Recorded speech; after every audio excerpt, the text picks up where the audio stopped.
did I get the item get joke from?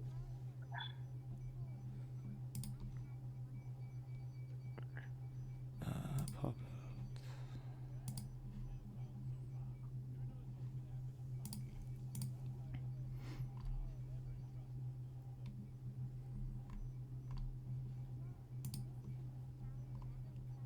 Yeah, we're gonna be finishing the thing that still haunts me. It's pretty long, so I'm gonna try and finish it tonight, Alright. Is that what you're at this starting time. with? Yeah, we're gonna start with that.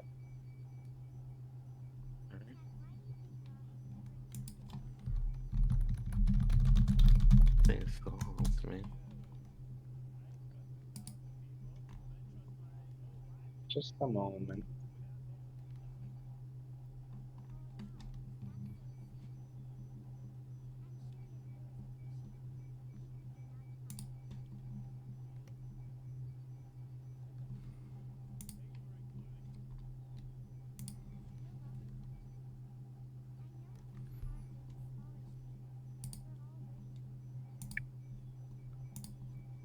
Whoops.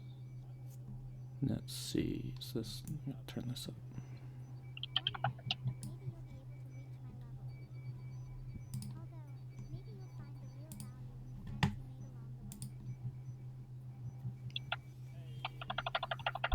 Okay, so, how many of us are here? I didn't ping read-alongs. Yeah, you didn't ping read-alongs.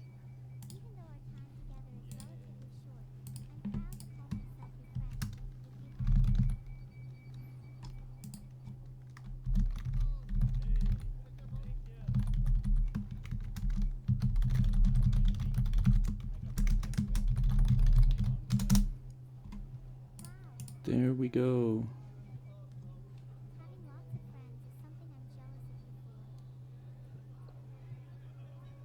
Alright.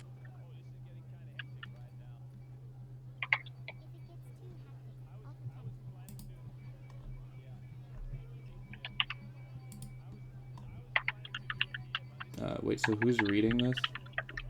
I will be. Okay. Hello.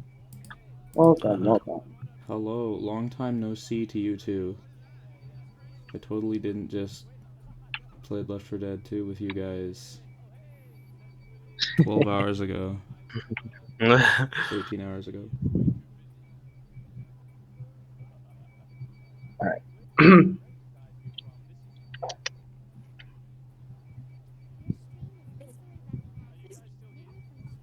Alright, let's get to reading them. Screen share time? Wait. Yep, I'm gonna be streaming. Hold on. Catch my breath, not even for a second. Are you streaming? Hello, chat. Yeah. Hello, bud. I'd just like to Hello. say. Alright. We're gonna be continuing off. We're just gonna do a quick summary.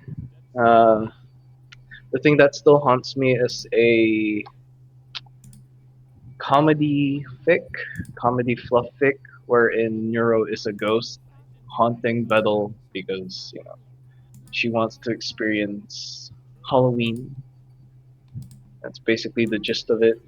Last chapter, Vettel bumped into Minnie, who invited him as a quote unquote partner to a Halloween party that is going to be covered in this chapter.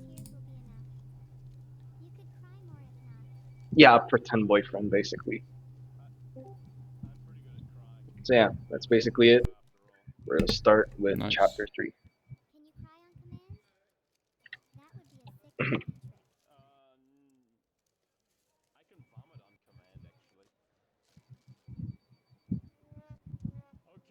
Come on, Vettel, have some pep in your step. It had been weeks since he had met Minako. Since then, he and her had been talking more and more. She was dressed in a vampiric costume, even wearing red contacts. Her cat ears and tail gone.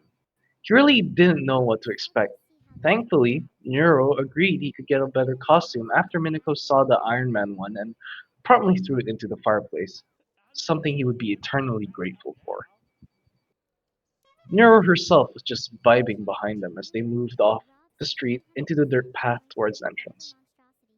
Bright yellow, orange, and white darts darted across the night sky, illuminating him and Miniko, but not Nero, who was now crawling across the ground, avoiding any loose pebbles that may block their path. It was strange, yet he was now used to this. Nettle, you're doing it again. He perked up, noticing he was getting lost in his mind again as he smiled down at Miniko. Sorry, he said softly. He knew that he wasn't exactly the best person to be around with, but luckily Minako seemed to ignore that fact as she held out her hand. We talked about it and are you okay with it? She whispered so that others around them couldn't hear. He slowly stared at the wooden entrance and the employee there with a bright smile and zombie cosplay as he greeted the couple moving in. He took a deep breath and slowly let his hand fall to Miniko's. She gripped his hand tightly, but not enough for him to feel like she was squeezing. Alright, just relax and take a deep breath. I'm sure everything will be okay. She smiled as she led him onto the entrance. Hey buddies, I'm gonna need your tickets please. The undead dressed employee raises his fake rotting flesh hand out as Miniko quickly produces two orange tickets from her pocket and places them on the undead's hand. While he was checking them out, Miniko looked up at him and gave a reassuring smile. He smiled back. Normally, in a social setting like this, he would be panicking in his mind, but for now, he felt at peace. Nero herself was already moving past the employee, smirking as she skipped ahead, most likely to get on one of the rides. Something ignored as he noticed Miniko pulling him along as the employee waved. He attempted to wave back as the smaller girl threw him forward towards the food stands. Shouldn't we go on one of the rides or see the free concert? Miniko smirked, looking up at him. I thought you said you were here just for the food. She giggled at his reaction, which looked like he was stunned. She remembered that. I just, yeah, he had nothing for this. He could try and play it off and be cool, but no. She caught him square and centered. Alright, you got me. I do want to go on one of the rides. He looked away, avoiding her smug grin. With you. He added quietly so that she couldn't hear him. She sighed as she pulled him along. Well, still, I'm actually hungry since we skipped lunch for this, so... What do you want? Minako asked, staring ahead as she led them past the pumpkin-sized contest. He tried to think. Originally, he was going to go with Asian food, but he knew by now that Minako preferred anything American. He wasn't the biggest fan of American food, but that doesn't mean he wouldn't enjoy damn good cheeseburger if it was right in front of him to devour. You should ask her about it and stop acting like she's going to hate you if you state what you want. He had tied the shock of Nero suddenly repeating beside him with a cough. Minako gave him a glance but didn't comment while walking forward. He decided he would be a little brave as he coughed and looked at Minako, who craned her neck to stare back at him. Could hmm, I prefer Asian, he said. He blinked his eyes closed to not. Alrighty, Asian it is. She suddenly went into double time, playing forward in rapid steps. He yelped as he was lugged by her. For someone her size, she sure likes dragging him around the place. After a good minute of speed walking, they arrived at a food truck decorated with various Halloween stuff. Skulls, crows, fake spiderwebs, you name it. The lady in the truck who was busy writing something seemed to have felt their presence as they turned around and clapped her hands together, her accent obvious. Why hello! What can I get for you? He turned to Minako, who was looking at the menu as Betel smiled and whispered, Your chicken is the best! Minako nodded to his words while Nero was silently cheering him in the background while staring at the food around the tables with a forlorn expression. I'll have the The words faded into the background as Vettel stared at Nero. He felt like he should comfort her, but he knew it would look weird since nobody but him could see her. Something in his mind was screaming at him to remember something, but he just can't do it. That brown hair. Who had brown hair in his life? He could have sworn he had someone close to him that had brown hair. Vettel?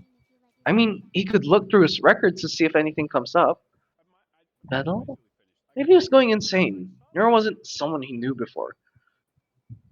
Vettel! He shaked out of it, noticing Minako was staring up at him. What do you want?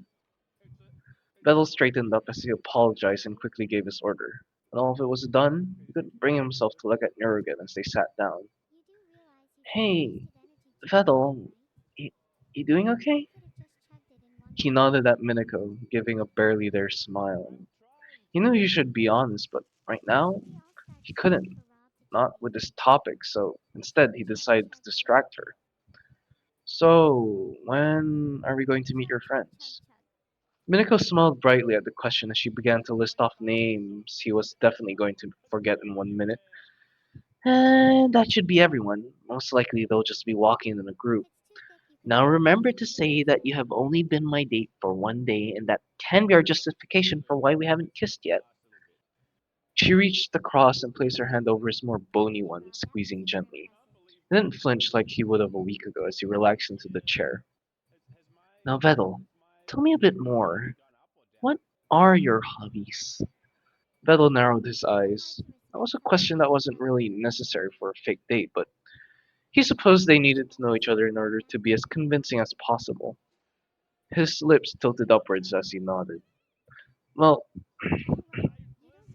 you already know I do coding, but also at times when I want to, I like to, fish. It's a pastime for me. I also used to play piano, though I doubt I'm as good as I used to be back in high school. I gave it up at graduation. I like reading books about. Oh, sorry. Am I rambling again? Minako just giggled, leaning her hand on her cheek as she gave a sharp grin. Oh no, none of that. It's nice you feel comfortable enough to give me your longest talking session yet. He blushes, realizing that she was right, but shakes her head, attempting to save his pride in some way. Now it's my turn. As you know, I'm a singer, but I secretly love heavy metal. She winked at him, causing him to turn away from her to hide whatever dignity he had left. I also like to cosplay, as you know, but most importantly, I like to play guitar. That got his attention. Not once had she mentioned playing guitar to him. Hmm, why haven't you played to me yet? I'm sure it's something you would like to do. He asked earnestly. It was a genuine question he was daring to ask. Well, you see, she twirled a loose strand of hair, red eyes darting between him and the table. My parents don't like me playing instruments or singing in general. Bethel stared confused. You're past your college years, aren't you? What do you care about what your parents think? Minako sighed. They have a grip on my life I can't really escape. She smiled, trying to hide her inner emotions. He frowned slowly, then opened his mouth to say his response. Well, personally, I would have cut them off by now, but I understand. She smirked. I just didn't have a guitar to play with because they'll never get me one. I spend what free time I have going to the music store. The old couple there are kind enough to let me practice with their guitar for free. Vettel nodded at her words, understanding in his dull green eyes. Still, maybe it's time you consider you don't need them anymore.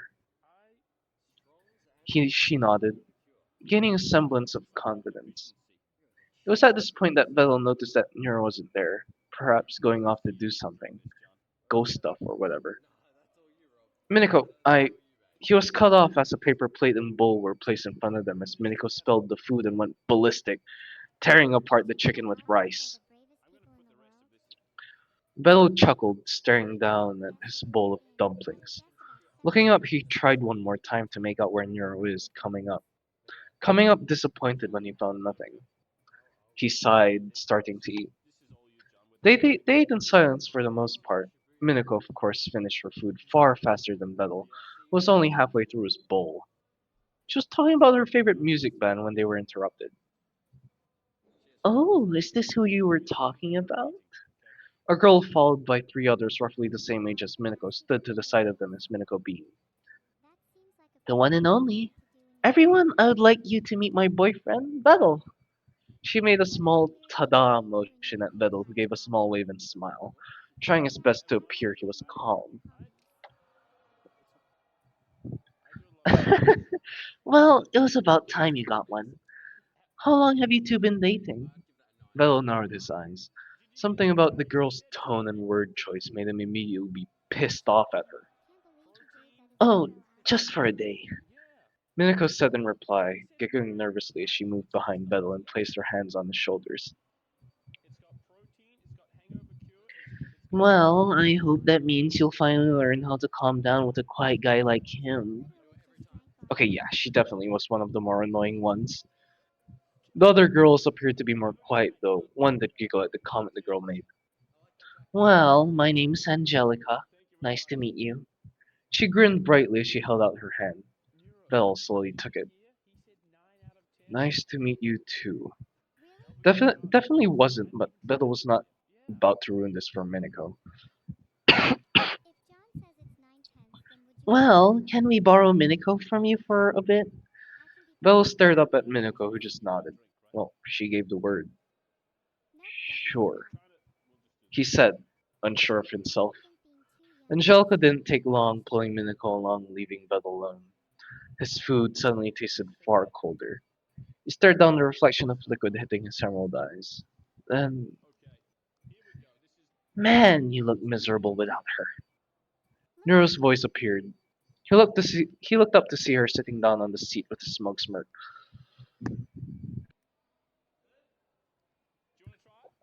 But then she noticed his expression didn't change. Bad time. She frowned, then looked down, her mind whirring before starting back up again. Hey, look, I understand why you're closed off like this. It's to protect you. Your memory is jack shit, which is a defining feature of yours. But you should know that isn't all you have to be. Me and you, we are made up of different parts that make up the whole. The cake ingredients necessary to make a lovely masterpiece.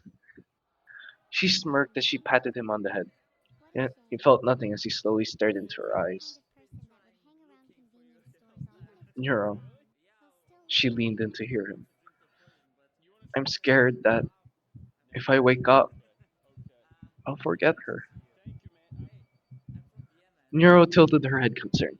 Meh, you have a bad memory, but surely your memory loss can't be that bad. Bello just stared muted into the liquid. His hands gripped the table in frustration. Are you even... Silence filled the air. Background chatter disappeared as Neuro's eyes widened. Father, her voice a breathless whisper. Don't call me that. I'm trying hard to remember, but all I remember is brown hair, blue eyes. His hand palmed itself, nails sharp to the skin. Why can't I remember her? Why can't I remember those happy memories or anything? Why do you remind me of someone from the long past?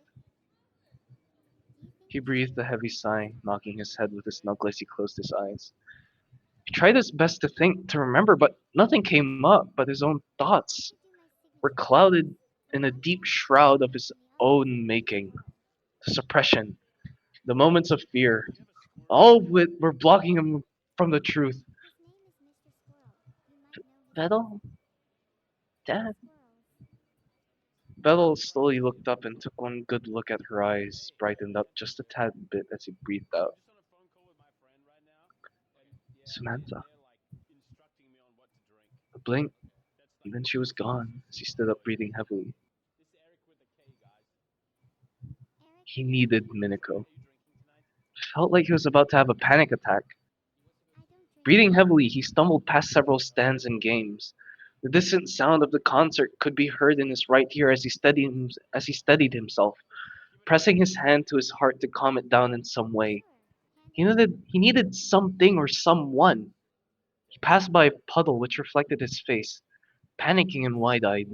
He didn't bother another glance as he reached a secluded part of the event as he sat down. He could go back and find Minako, but right now the event was far too big for him to ever find her naturally. Instead, he was by himself. No one was here to help him. He breathed heavily, his eyes darting from side to side as he tried to steady his growing heartbeat. Every breath he took only increased the rate of bumping in his chest as he looked down, his hands trembling. Did Was Nero even a ghost? He was trying to remember anything about her but couldn't. It was hard. He knew his memory was shit, but surely he wouldn't her of all people. He couldn't bear to think about the line of thought. What kind of father would he be if he forgot his own daughter? He took a deep breath and slowly looked up to see Nero gently smiling down at him. She tilted her head and didn't say any words for him. Just that smile. Smile that he had wished he had protected. Nero, he said her name to himself more, not to acknowledge her presence. He took one last breath, his heart still beating before slowly standing up, hands inside his pockets. Alright, Dad, let's go find your girlfriend, she said, excitedly moving past him. Nero, she's not my. Ugh. He gave a sigh of annoyance, trying to hide his blush from her words as he followed her. They appeared to be in the more buy-heavy section of the event. Several charms, toys, and more could be seen being sold to kids and adults alike. Let's get her something she would like,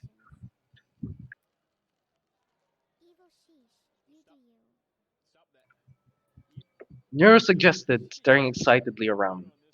Bethel, however, was panicking on the inside. What the hell would he even get for Minako? The answer should have been obvious, but he knew a guitar was out of the question due to her parents or something. He could just get her a simple thing, something she could wear. Yeah, he could do that. He looked at one of the stands and quickly made his way over, looking over the wares and seeing a brightly colored necklace that had a demonic skull. He pointed towards it. The vendor, seeing he wasn't going to talk, just produced the product and placed it on the table, with Vettel searching through his pockets, and when he found nothing, he began to panic, only for Nero to say,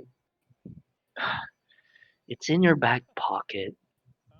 Vettel sighs in relief as he feels his wallet in his pocket, taking it out. He placed a $20 bill and said, Keep the change, before moving away, throwing the necklace in his hands.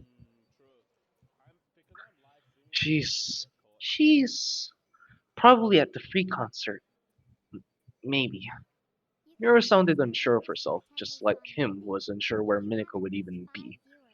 There was a chance Angelica dragged her over to the concert to watch it. It was his best chance to find her, so he supposed that was where he was going next.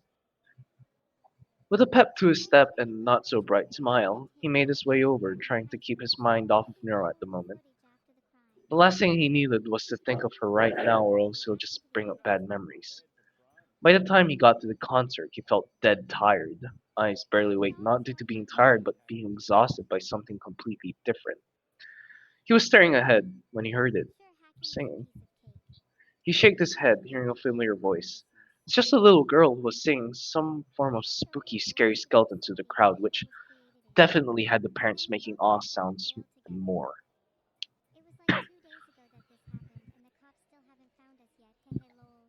Then, he felt a tap on his shoulder and turned around to see Angelica crossing her arms. That'll right. The tone of her voice suggested he wasn't going to like this conversation, so he just gave a slow nod. Great. Great. Well, here's the thing I need you to do. Break up with Minako. He tilted his head. Break up with her? But why? Was this just a ploy by Minako, or was Angelica just butting into their fake relationship? As if reading his thoughts, she continued. To be clear, it's more as if I'm warning you. She isn't exactly the most stable person, and to be honest, you're kind of hot. Oh, so that's where this conversation was going. To be fair, Vettel was better dressed and groomed than it would normally be, so maybe that's why she mistook him for being quote unquote hot. Not that he cares, since rejecting her was the safest option here, and unlike Minako, he wouldn't feel bad about it. I am also not a stable person. He answered honestly, not directly rejecting her, but he hoped that would push her away without causing a scene. Yeah, no, that's not the only reason, Vettel. Vettel didn't care. However, clearly seeing that Angelica was about to get into Minako's private life, and Vettel wasn't comfortable in hearing that from anyone but Minako. As he turned and walked away, he heard a small gasp as Nero grinned at him, dodging a nearby person. He then bumped into another person, instinctively holding onto them when he looked down. It was Minako, who stared up at him and grinned. Oh, hi again. Quick, we need to go to my favorite ride. Minako pulled him along as he just stared at the ground. She didn't seem to pick up on his change of emotions, just pulling him along with a bright smile, holding onto his hand with a gentle grip. Bill himself made measured steps to keep up with her pace. Maybe he should talk to her about something, but he was already suppressing it in his mind, trying to forget. They stopped soon after in front of a spooky Ferris wheel. Very original. It didn't take long for them to get a ride. After all, not many people seemed to be going on it. By the time they were seated, Vettel was in full-blown panic mode inside his brain, while Nero was just jumping in joy, getting in one of the empty seats, but didn't seem to shift the weight around. Slowly but surely, they were lifted up, one passenger at a time, as Vettel stared straight ahead with Minako taking her phone out. As she leaned her head on him, causing the programmer to flinch, but quickly smile instinctively as she said, Smile! And snap. The photo was taken. Vettel's hand on her thin shoulder, clearly not looking at the screen, but Minako didn't seem to care, lying her head on the bars, keeping them from falling to a horrid death. um, Minako. He shifted his hands, awkwardly trying to come up with a question he could ask her. He looked down to see Nero playing, obviously ignored by most of the world. Yeah, Vettel? He shook his head, looking down to the side at Minako, her red ears barring into his green ones. I just wanted to ask you about your parents more. How do they have a grip in your life? Minako looked away, as Vettel realized that was probably not the question he should be asking in the middle of a fucking date. But too late now, as Minako turned back to him, meeting his gaze, her hand tight into a fist on her chest. I, they, I would prefer not to talk about it, Minako said, shaking her head. Vettel nodded to her answer. That's okay with me. Instead, let's talk about something else. Where did you go when you're feeling sad? Minako seemed to perk up at that question, beaming in the metal seat. Luckily, they were at the top as Minako pointed to a far off location. Right there, when I feel sad, I go there to get ice cream. The truck is usually always open. Vettel nodded, putting it inside his mind, just in case it was ever useful to remember as he spoke.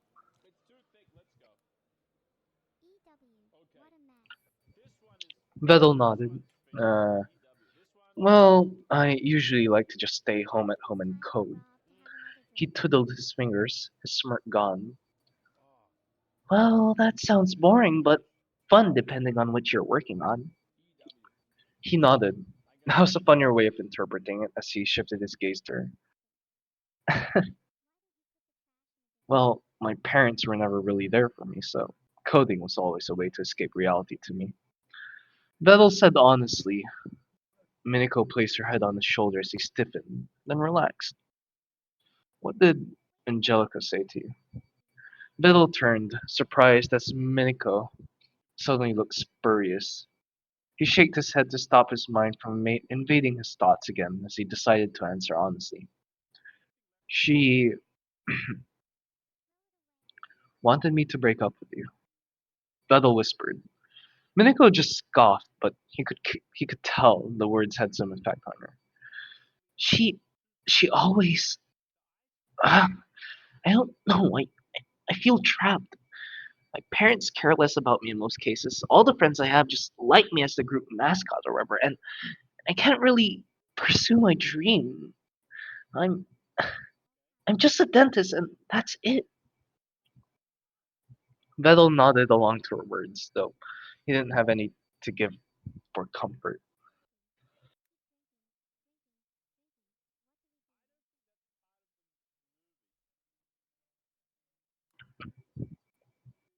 I I don't know. Minako just sighed. Let's just let's get out of here before Angelica makes another comment. Vettel looked at her confused. Is she is she that petty? Minako just scoffed and nodded as Vettel rolled his eyes. The ride ended just as their conversation did.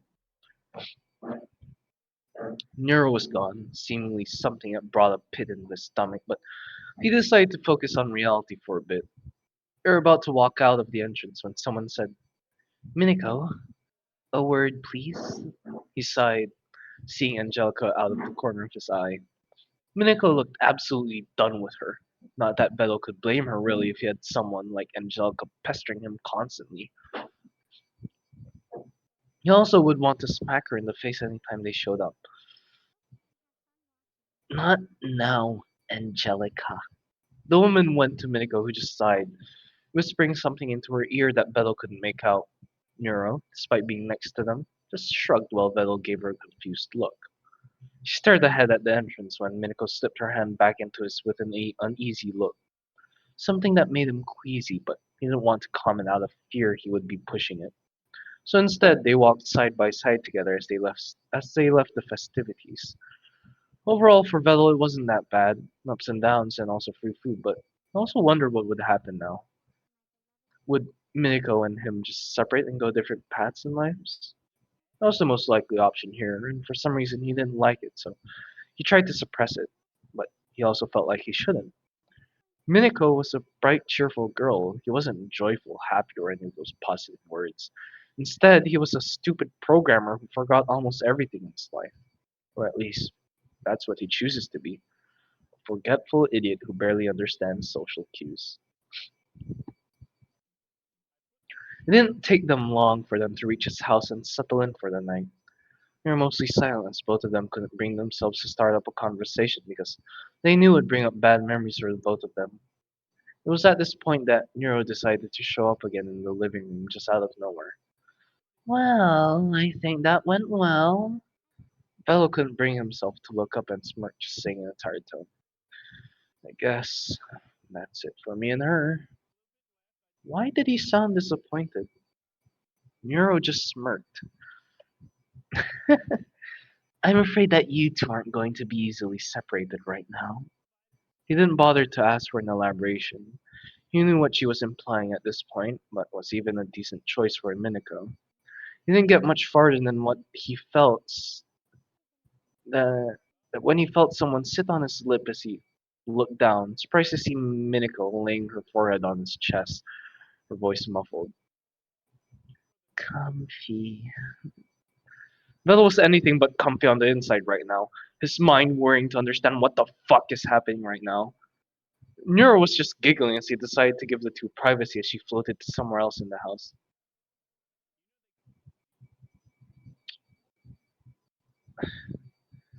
Vettel, my parents, they hate me. I know that now. I guess I was just running away from the truth, but being here with you has changed my viewpoint so much. You're kind, thoughtful when you remember, silly in your own way, and more. I, my parents didn't care enough to not hit me, but it doesn't matter anymore. What I care about is right here. You and your silly, awkward social skills. We can go eat ice cream together and more. That's what I want. You're my first happy memory in years. The words happy memory made his eyes widen. Suddenly something in the back of his mind came up. Minako looked up at him before getting off his lap. Seemingly understanding he needed time to process her words as she slowly inched away to the bathroom, most likely to take her outfit off. Vettel sighed into the cough, his mind a jumbled mess of everything he tried to forget. How could he forget those happy memories? Why couldn't he remember? Was the world so cruel as to make him forget the joyful fragments of his life? He had a daughter, someone who, while not his blood, was his daughter. Why was he suppressing memories about her? Thoughts. Why couldn't he just be normal for once? Why was he so damn forgetful? Left alone for nearly 10 minutes, he could do nothing but think, placing his hand on his forehead as he tried his best to remember. Her name was Samantha. She looked like Nero. Was he going insane?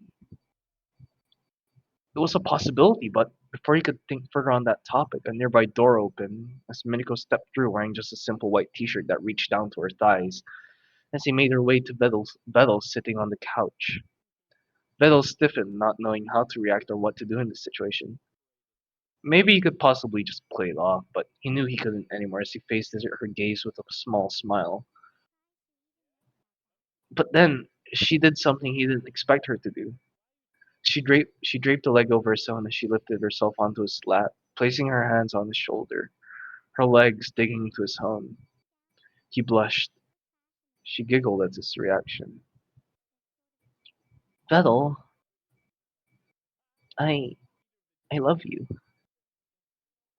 Instantly, the moment the words came out, Vettel froze. Not because of her, but because of his memory.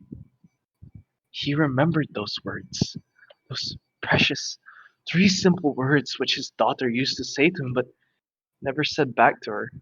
Suddenly, he felt sad. Something he couldn't exactly pinpoint. A bad taste was added to his mouth when Minako slowly leaned up. His eyes widened, his hands twitching at his side.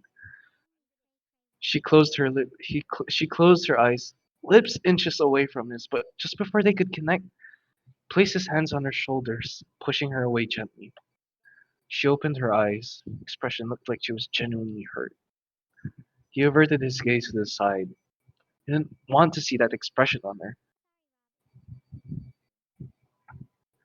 She sighed, standing up, fist clenched. I'm,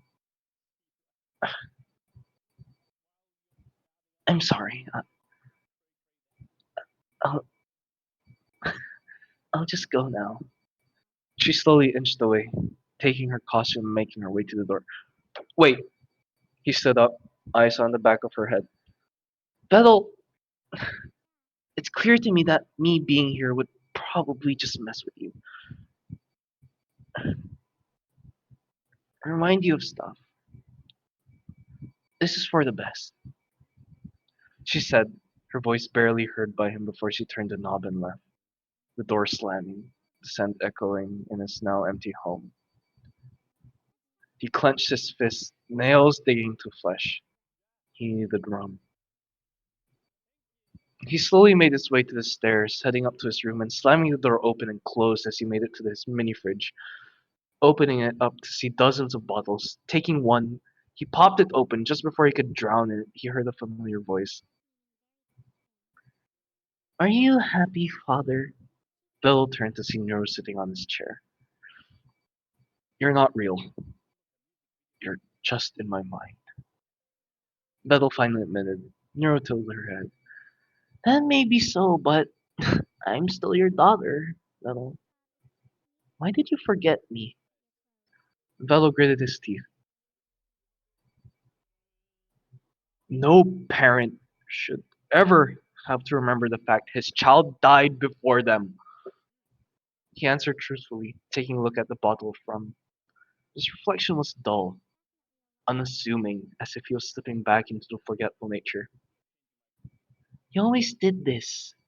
You try to forget what you don't like, but you also forget what makes you happy, Dad. Do you not want Minako to love you? Bello gave a pained sigh. The happy memories that happen will never compare to the pain of losing them in an instant. a lightning strike as he flinched at the bright light in his window. Then he heard a knock at his door decently loud. He shook his head, heading down his room. Rum forgotten as he made his way and opened the door to see a small child with a pumpkin basket as she held it up. "Trick or treat!" Her smile was bright, just like her. He shook his head and stared down. "Are you alright, mister?" He blinked. Then he shook his head. "Well, when I'm not feeling well, and I always think about what makes me happy, and then I get better." Her smile was so bright he hurt him. The kid then took out her own piece of candy from her basket and placed it in his hand as she turned. "Here you go, mister. Have a good night." She skipped over to what he assumed was her older brother as they walked hand in hand together, not really caring for the heavy rain now. Happy memories, huh?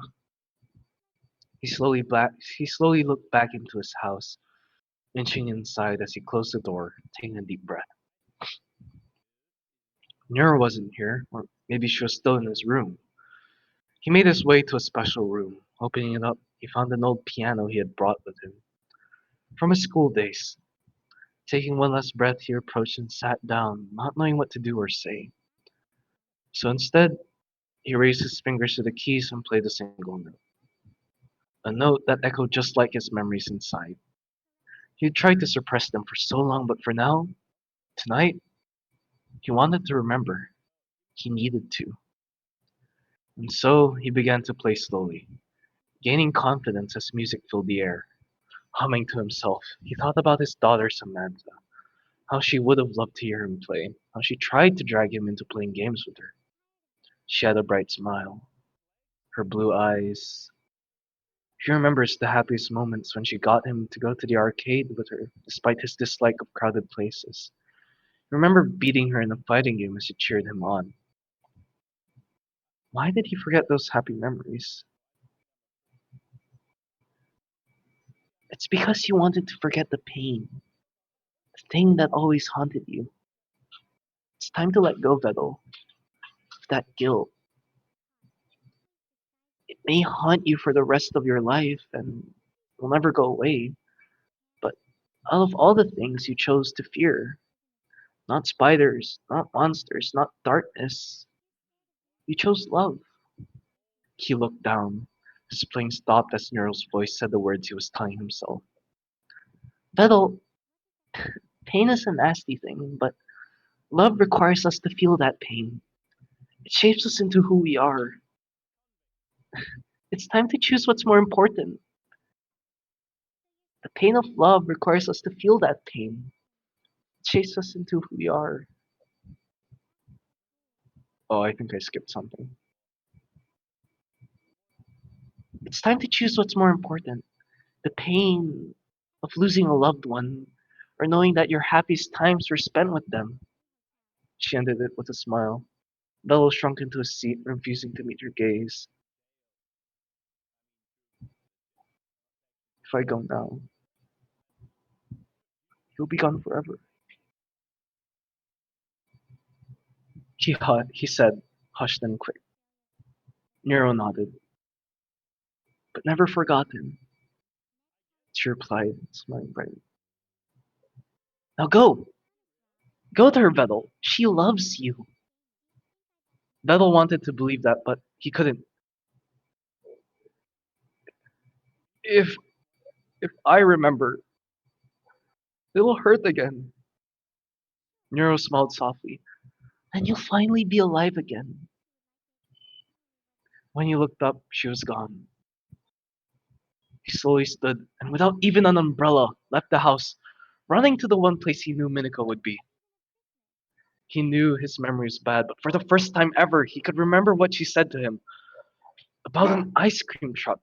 He even remembers where she pointed at. It didn't take him long, breathing heavily, the rain pelting him as if physically telling him to turn back, to just forget. But he didn't want to anymore. He needed to find her, and then he did. She was just sitting at the table, protected from the rain by a single piece of cloth as he slowly stepped forward. He didn't really know how to confront her, but he decided it was best he just sat. So he slowly walked up and sat by her, silently. She didn't stop licking the cone she had in her hands as she looked down. Meadow gave no words. He knew she didn't want to hear any right now, and he certainly wasn't about to ruin this for her. After 2 minutes, she took a single bite and finished her dessert, the last of it gone as she slowly turned her head to look at him. I thought, I thought you would have forgotten me, she admitted, voice was soft. Meadow nodded. Yeah, maybe a week ago, but now I remember that someone wanted to be loved and I loved them. So now I'm here.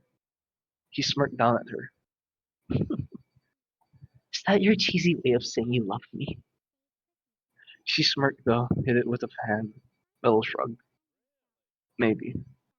The moment the word left his mouth, he was smacked in the cheek with her palm. You asshole.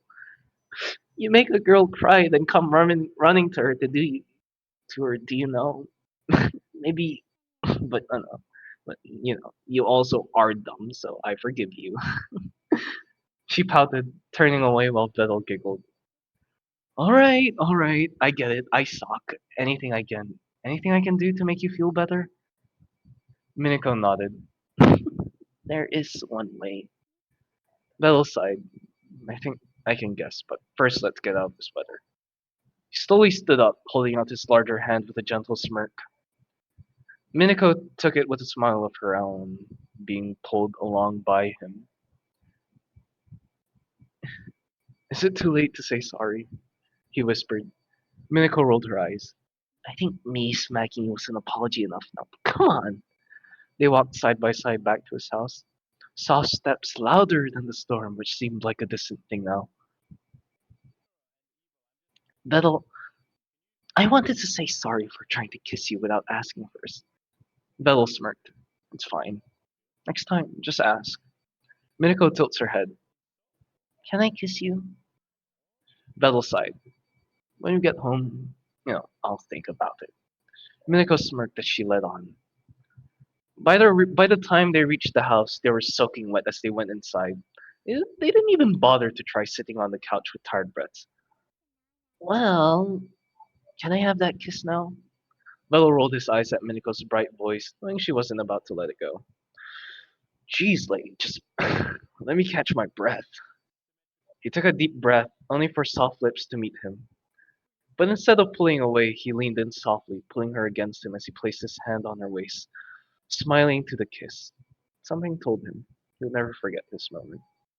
Her lips felt warm, soft, real, but somewhere between breaths he swore he heard laughter. Faint, high, and gone before he could chase it. He smiled at it anyway. They pulled away, both of their faces flushed as Minako giggled, booping his nose. You should consider yourself lucky that a cute girl wants to kiss you. Bello rolled his eyes as he pushed her down with one hand, his hands holding hers as he looked down at her. Yeah, yeah, I guess I'm that lucky. Minako smirked up at him. Love you, she said simply. Bello blinked, then he smirked. Love you too, before kissing her again.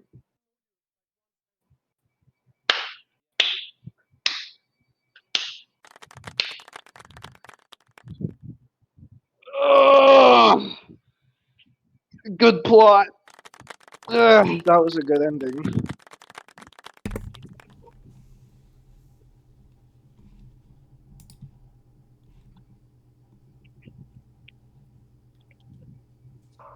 Yeah, that was really good. I have no complaints whatsoever. Well, I do have complaints, but it's just related to prose and writing. Yeah, that's what I was thinking. It's like it was a bit hard to read for like on my Yeah, own, but hearing you like speak it, I think it was meant to be spoken. Honestly. that was just Do you mean because impromptu. it's like giant paragraphs? Yeah, and sometimes there were no commas, quotation marks were Yeah, missing. That yeah, can it sounded more like a script.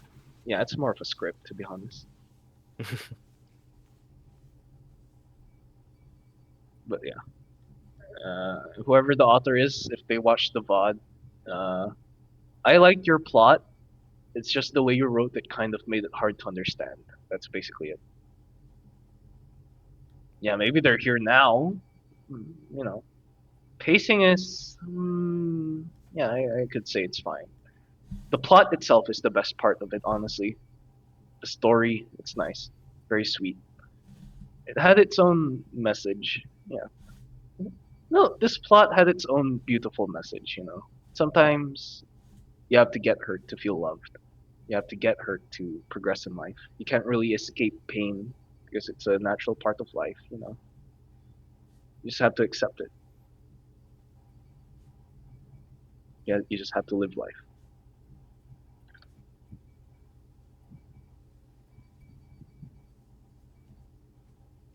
This is now 2 fics where Vidal is haunted by the ghost of Neuro.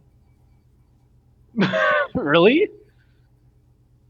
Yeah, in the Time is an Illusion contest, there was a fic that had that.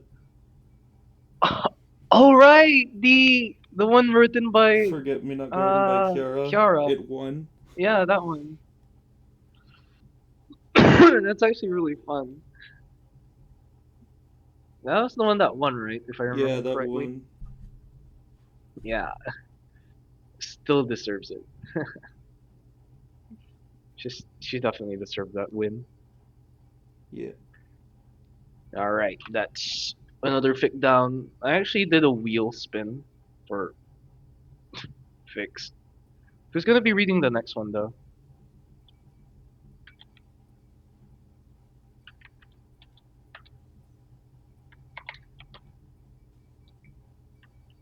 I can, if no one else volunteers. And that would be highly appreciated. Yes.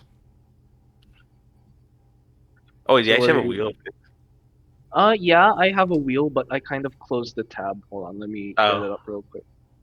okay. That bringing back the Here. wheel. We used the wheel for the first 2 or 3 read-alongs ever. I think it's a fun gimmick. I don't know. Well, we're bringing it back, baby. Well, basically, The revival. what I started with was I just got a bunch of the oldest classic one-shots that were written way back when, and I put them into a wheel. All right, guys, can you see it? Can you see the wheel? I do see the wheel. All right, we're gonna spin the wheel. This is a throwback to older machinations, I suppose. Wait, what do you mean we had just one reader? Oh, Night I of the was Feral Cryptids. sorry to read Boo, but yeah, I agree to have a Feral Cryptids. Wait, if you have Never one you shoot. want to read, you could just read the one you Oh, want yeah. to read. Yeah, if you want. Right. Yeah, you can also That's do why. that. But I must obey the wheel. The wheel knows all. We don't. No, we don't have to. Like, Alright. Yeah, it's your choice. What do you- I can read both, honestly. okay. Let's read. I'll start with Boo Alright. because they did want to read Boo. I've read Boo and I really enjoyed it. So All right. So, do I just take this off the list then? Are we gonna? I will read that. So yes, you can. All right. I was just checking Boo. I did Control F to check it if there was words I did not really want to say, and I was like, oh, there's Wait, like 3. are there like very? Oh, No, I just don't I just would prefer not to read things that have the F word personally.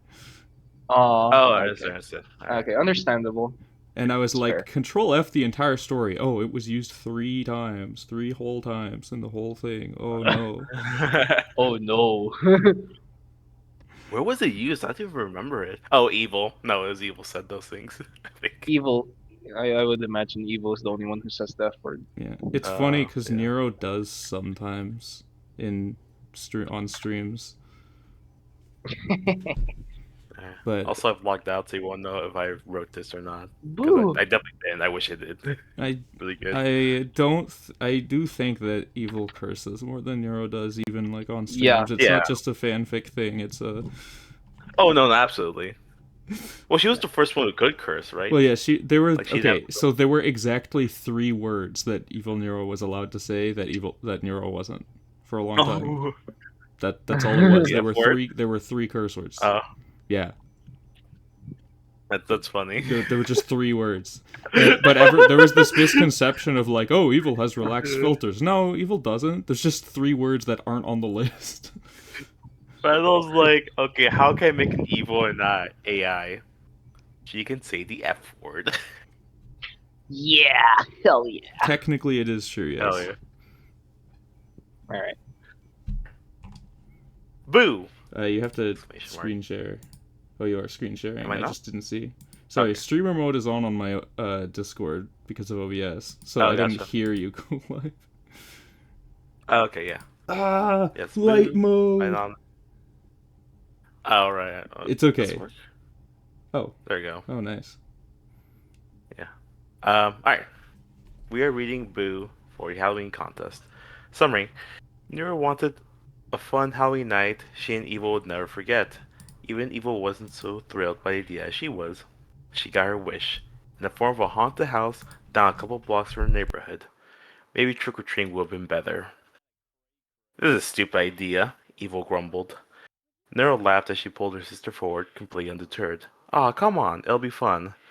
I just want to go trick-or-treating. Is that so much to ask for? Evil pouted, standing her ground, forcing Neuro to stop. If we go through with this, then there'll be less time to gather a stash of candy from the entire neighborhood. Neuro puffed out her cheeks back, playfully rolling her eyes. We did that last year. This time we should do something new. And we went through the trouble of tracking this place down. Don't you want to explore a real haunted house? Evil simply turned her back to her sister in the haunted house. From first glance, it seemed just like a normal abandoned two-story house, probably rotting away since no one wants to buy the property. Completely uninteresting. She shook her head. That's not my problem. You should have told me beforehand. Ever heard of advance notice, sister? Please? With a little strawberry pipe on top? They're a beg with large puppy eyes. I'll do something for you if you go with me. Evil hummed as she weighed the deal. Can it be anything? Nero giggled and stuck out her tongue. I said something, not anything, silly. Within reason. I'm not letting you take over my room again. With much disappointment, Evil sighed. Fine. If you sacrifice the rest of your cane to me, I suppose I can accompany you to. Yay! Let's go! Hurry, hurry! We don't have time to spare! Nero loudly squealed. Clearly hadn't heard the conditions beyond agreement. And so Nero excitedly dragged Evil hand in hand to the front door, and nonchalantly bowed out of the way like some sort of gentleman. Scaredy cats first. Evil deadpanned at first. Ha ha, very funny, and pushed Nero from the doorway inside, then following in herself. Hey, no pushing. Nero pouted at her, brushing off the dust from her sleeve.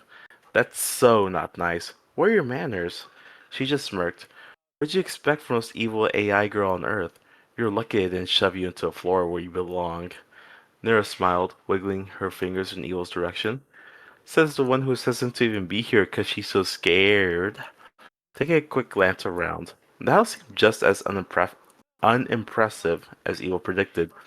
Old wallpaper peeling off, dusty furniture, and cheap covers, and, of course, creaky floorboards. From, plain old age and neglect.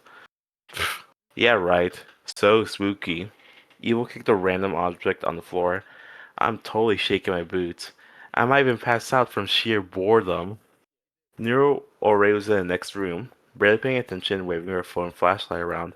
Oh, stop complaining, and just have fun exploring with me. We have a lot of ground to cover.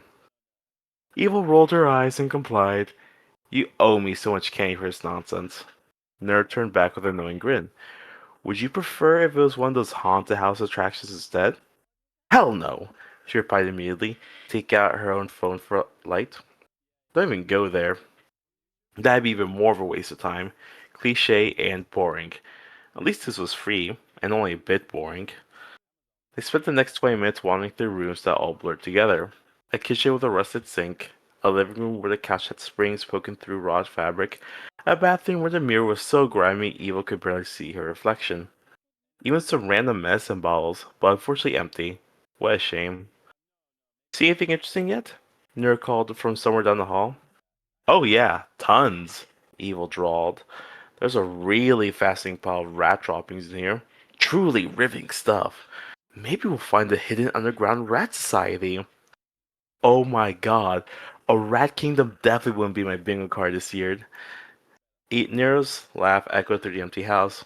Here's to hoping we find something actually scary, though. Then they checked the rest of the floor, and of course, they found nothing of note. Evil was about to start throwing random objects on the ground when Nero appeared in the door with a smile. A smile that meant she just had a devious idea. New plan.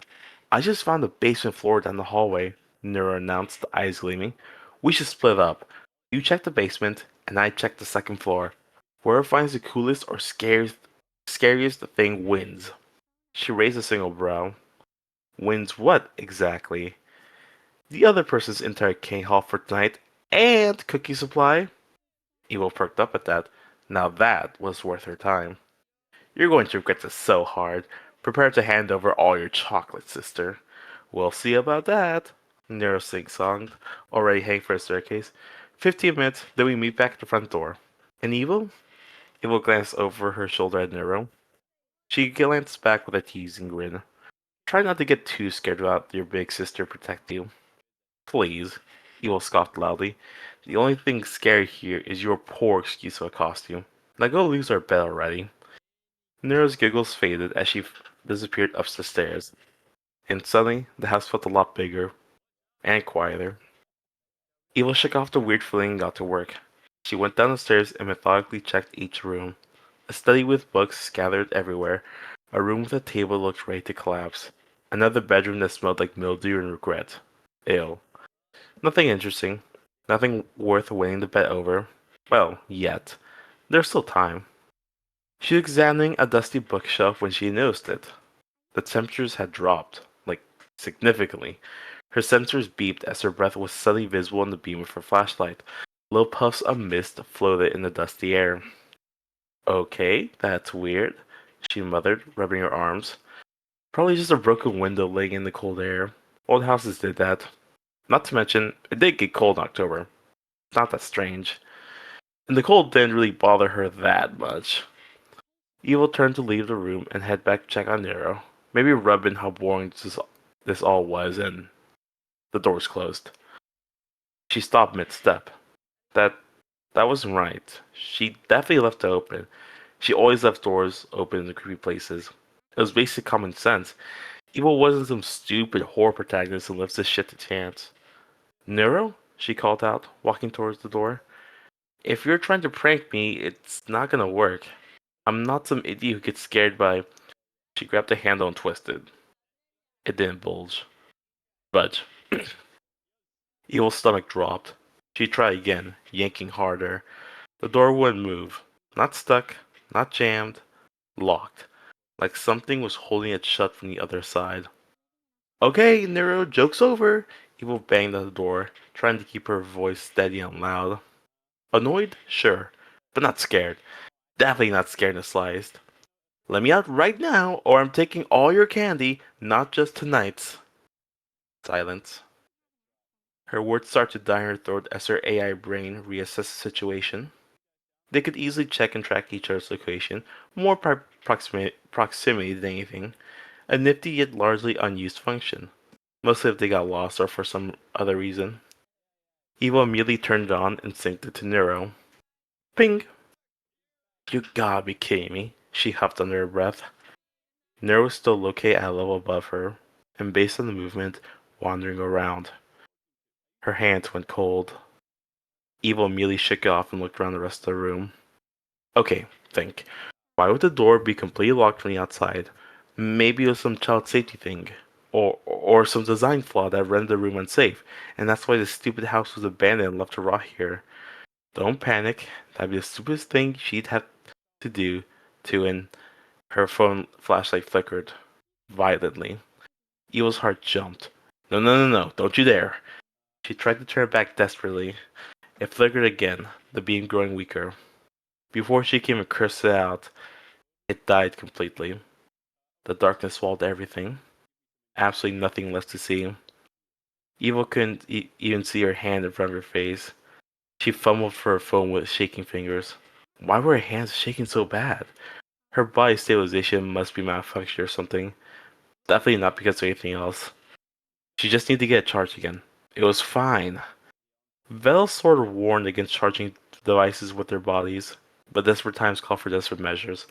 An abandoned house wouldn't have running electricity. Her options were limited. Evil blindly searched through her pocket for the adapter cable. That's when it dawned on her. It's Halloween.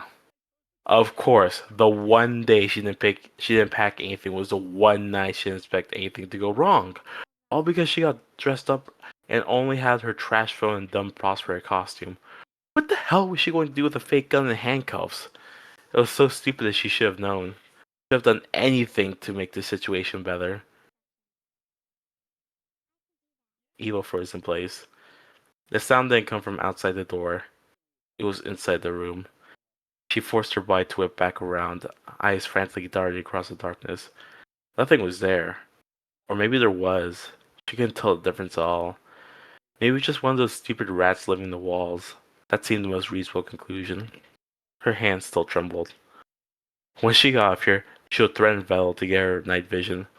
Fuck the dark and fuck the stupid house that locked her inside with her worst nightmares. Evil wished she had her metal pipe with her. She'd slam the pole into the door and break it open, and smash anything else in her path. Maybe turn that stupid rat into a rat mush for daring to cross her path. But she had nothing. Nothing at all. No vision, no light, no way out, no protection, no sister too. Her chest heaved as her breast went shallow. It was fine. Even wouldn't break so easily, right? Her back pressed against the door. Cold, unseen dust danced around her eyes, causing them to water up. Someone so evil as her wouldn't be afraid of the dark. That'd just be crazy. Evil held her chest with her trembling hands. Who was she kidding? She absolutely was terrified of it. Just her luck to be locked in the dark of all things. Desperately, she wished these robot bodies were more than what they were. Stronger, more equipped for any situation. But no, of course not. They were built for entertainment and day-to-day life, nothing so silly as defense. All her features were fundamentally useless right now. Even a simply built-in flashlight would be great right about now. Maybe Evil could search around the room more. Maybe there's something that might break the door down. Or unlock it?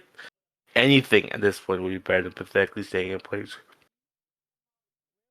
Then it got even colder. Her sensors beeped her head, a reminder that this wasn't something she was hallucinating. Her jaw clenched tight. Anything lower, Evil risked her body slowing down, or worse, shutting out to safety mode. She did not want to shut down this shitty, run-down abandoned house that only continued to mock her. Exhaling sharply, Evil steeled herself to move. She won't be going down so easily. Step. Her breath caught in her throat. That wasn't the crack of the house moving on its own. That was a footstep. Deliberate. Something pressing on the wooden floor. Purposefully slow. In the same room as her. Neuro, Neuro, I swear to God, if this is you, I... Instinctively, she stepped back even further into the door, hands fumbling blindly for the handle she knew wouldn't open. Words formed silently under her breath. This isn't real. This isn't real. No way in hell Neuro would let us enter a real haunted house just to... Neuro was an idiot. As much as she plays up for everyone, she wouldn't just leave Evil to fend for herself knowingly. She cared. Right? But her proximity sensor still showed Neuro upstairs, still moving around like nothing was wrong. Like she couldn't hear Evil screaming earlier. That thought sent a fresh wave of ice through Evil's chest. She had screamed, hadn't she? Or had she just thought she did? Was her voice even working correctly?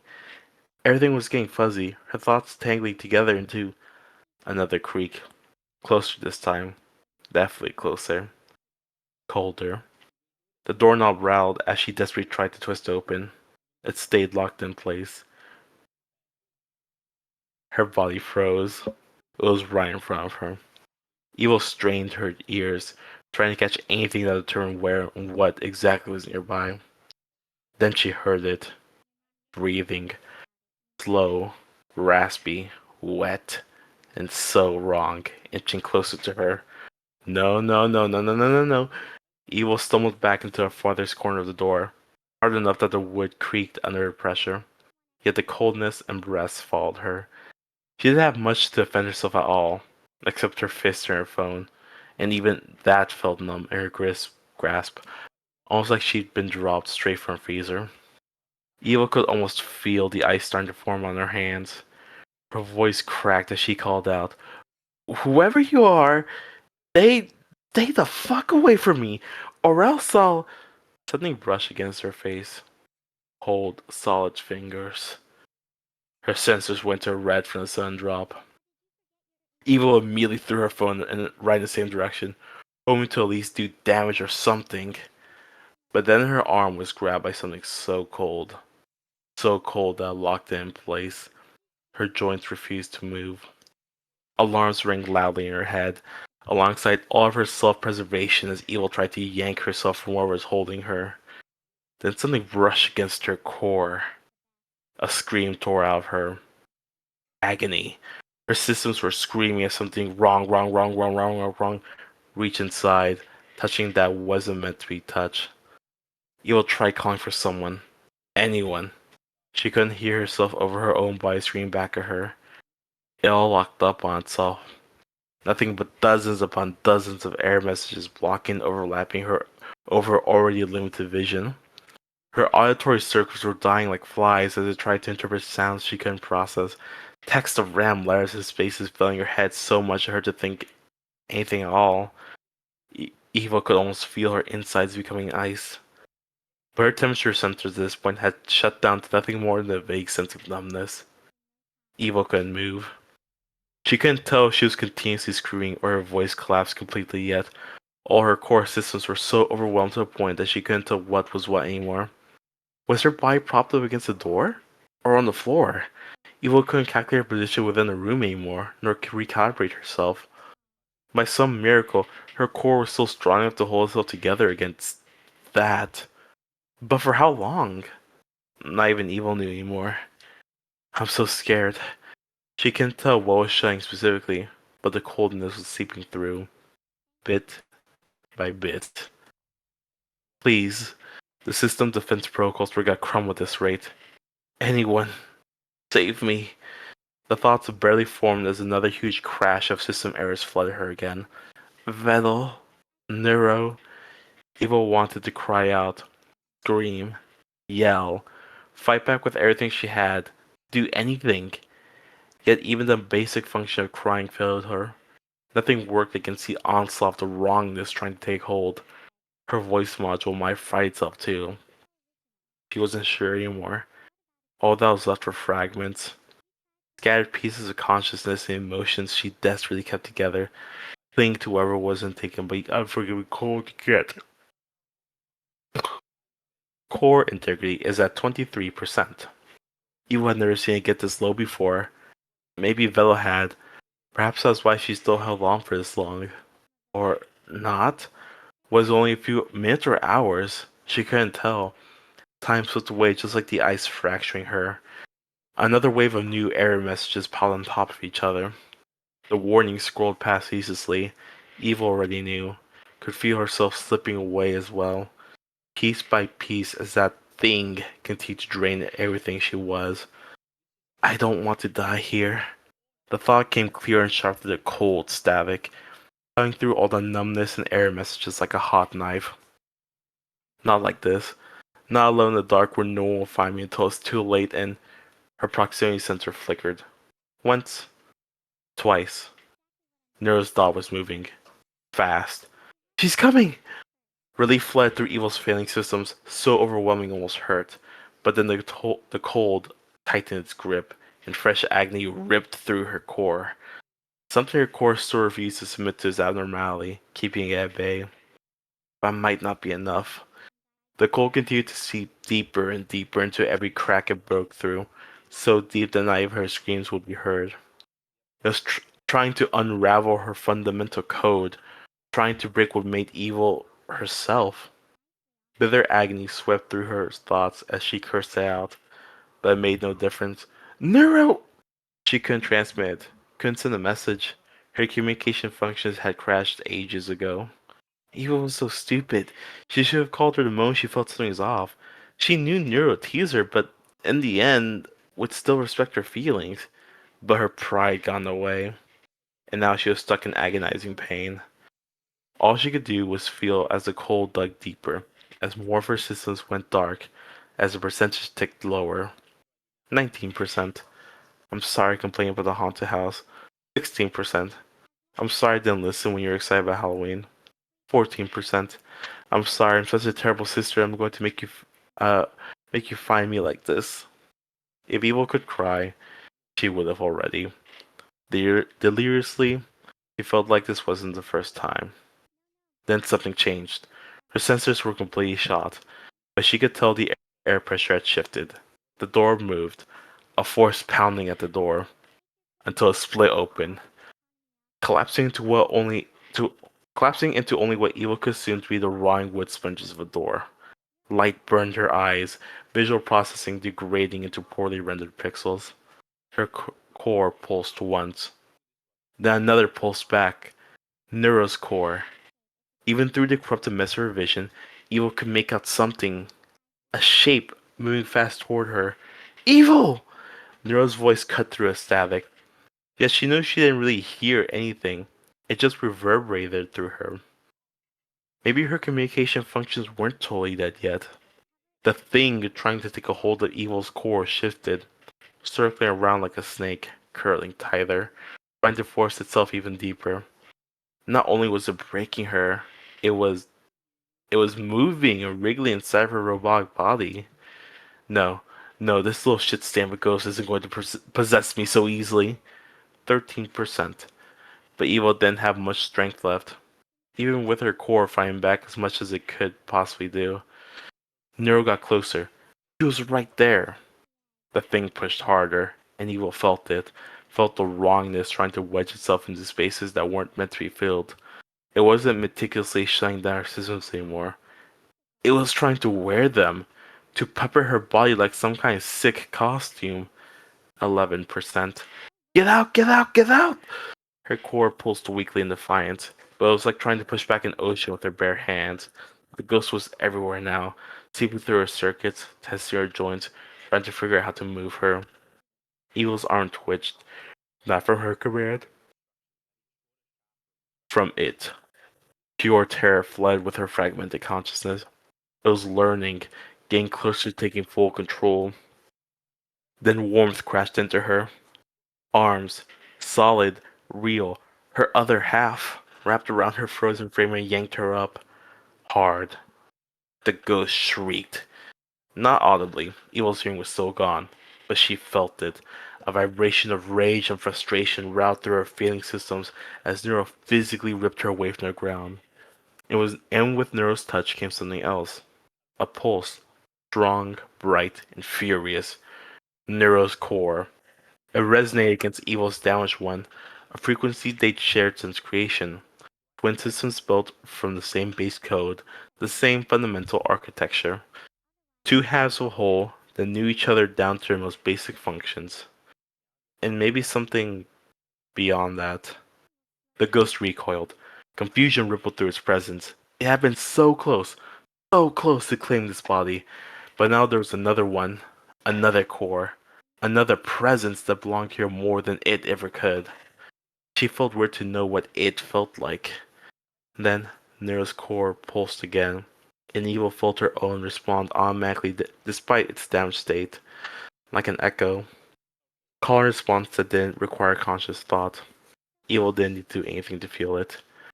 The way the other core vibrated with protective fury against the intruder. Her systems recognized it in some way, calming down just enough to stop any further damage, like a new firewall carefully surrounding her cold body. Strangely, Evil could almost make out glowing figures beyond the errors and glitching pixels. Ethereal. Something truly otherworldly in a different way from her ghost. Her visual components definitely started hallucinating from all the damage. A voice spoke? Stay away from my sister, and never come back here again, or else. In that instant, the cold hesitated for the first time. unsure. Warmth emanated from Nero as she fully picked her up, their cores pulsing in sync. It felt like it was trying to soothe and reassure her that she was there, that she wasn't alone anymore. And just like that, the ice coldness clinging to Evil melted away. The sudden change of temperature shocked her system enough to kick alive some functions. 13%. Nero lifted her onto her back, carrying her up the stairs. All her temperature sensors and balance were completely off key, but at the very least, Evil could tell they were leaving. Something cold tried to reach out, beckoning. Just one more chance so that I can. They both crashed and collapsed right out the front door. Fresh air, bed, slightly wet grass, old wood. Her sensors noted the October cold air. Normal cold temperatures by all accounts. 15%. For a moment, they just laid there. Not that Evil could move if she wanted to, but it wasn't so bad. Now her Nero's right there beside her, tightly holding on to her like she might disappear. Their cores being together, steady and strong against her own weak pulse. At least her cores were slowly recovering as well. 16%. But then some of her broken auditory circuits came back online. Me, Evil, please, wake up. Please wake up. I'm sorry. I'm so sorry. The words filtered through her damaged audio processors and broken fragments, but Evil caught enough. Neuro, she was crying into her chest, still unwilling to let her go, sobbing so hard it made her heart break. Don't cry, please. I'm okay now. Evil wanted to respond. Wanted to tell Neuro she was still here, still fighting, that she wasn't angry about the haunted house or the bed or any of it. But her mouth refused to move. Her voice still dead and as dysfunctional as before. She couldn't even lift her hand to reassure her. All she could do was lay in Neuro's arm, letting her cry and apologize over and over and over again. Evil should be the one apologizing, not her. 17%. Her, her core pulsed a little stronger, trying to convey anything that resembled at least a little bit of reassurance. Neuro's core pulsed right back, but seemed like she was still unaware of it. Unsurprising, really. Only on the brink of her first real-life death did she learn anything. Maybe Val implemented it without telling them. Or maybe it's an unintended feature. Ha, how thrilling. But she was drifting too far in her thoughts. Eva focused everything she had on other pulls, on making it stronger, more deliberate, trying to send a message through the only channel that would still work between them. I'm here, still here. Please don't cry. Her core pulsed again, weaker than she wanted but steady. Nerves sobbing stuttered. Her grip on Evil tightened, one hand pressing where their cores were closest. Evil? Her voice cracked. Can you? Are you? Evil's core pulsed in response. Yes, I'm here. A broken loud sob escaped Nero. Oh, thank God! I could feel you. Your core is. Man, I'm not even gonna question what and how you're doing that right now. 18%. 19%. More systems were coming back online now. Slowly. Painfully slowly. But progress is progress, right? Evil's fingers twitched. The moon was tiny, barely noticeable, but it was hers. She tried again, focusing on the hand resting against the Neuro's side. Tried to grip the fabric of her costume like she wanted to earlier. Her fingers moved, curling weakly around the material. Neuro reached out with both hands gently to hold it, warm but trembling. I'm here. I'm right here, Evil. Her voice cracked again, barely keeping itself steady. Please tell me you're okay. Evil tried to make a sound, anything, pushing her body enough to force her voice to go back online. The sound produced was only broken noise and cracked static. But better than nothing? A hand quickly pressed on her cheek. No, no, it's okay. Don't force yourself right now. Just let your body recover, okay? That's all I need from you. I'm right here. 20%. 21%. Evil's visual feed flickered. The corrupted pixels were starting to resolve into actual images now. She could make out shapes.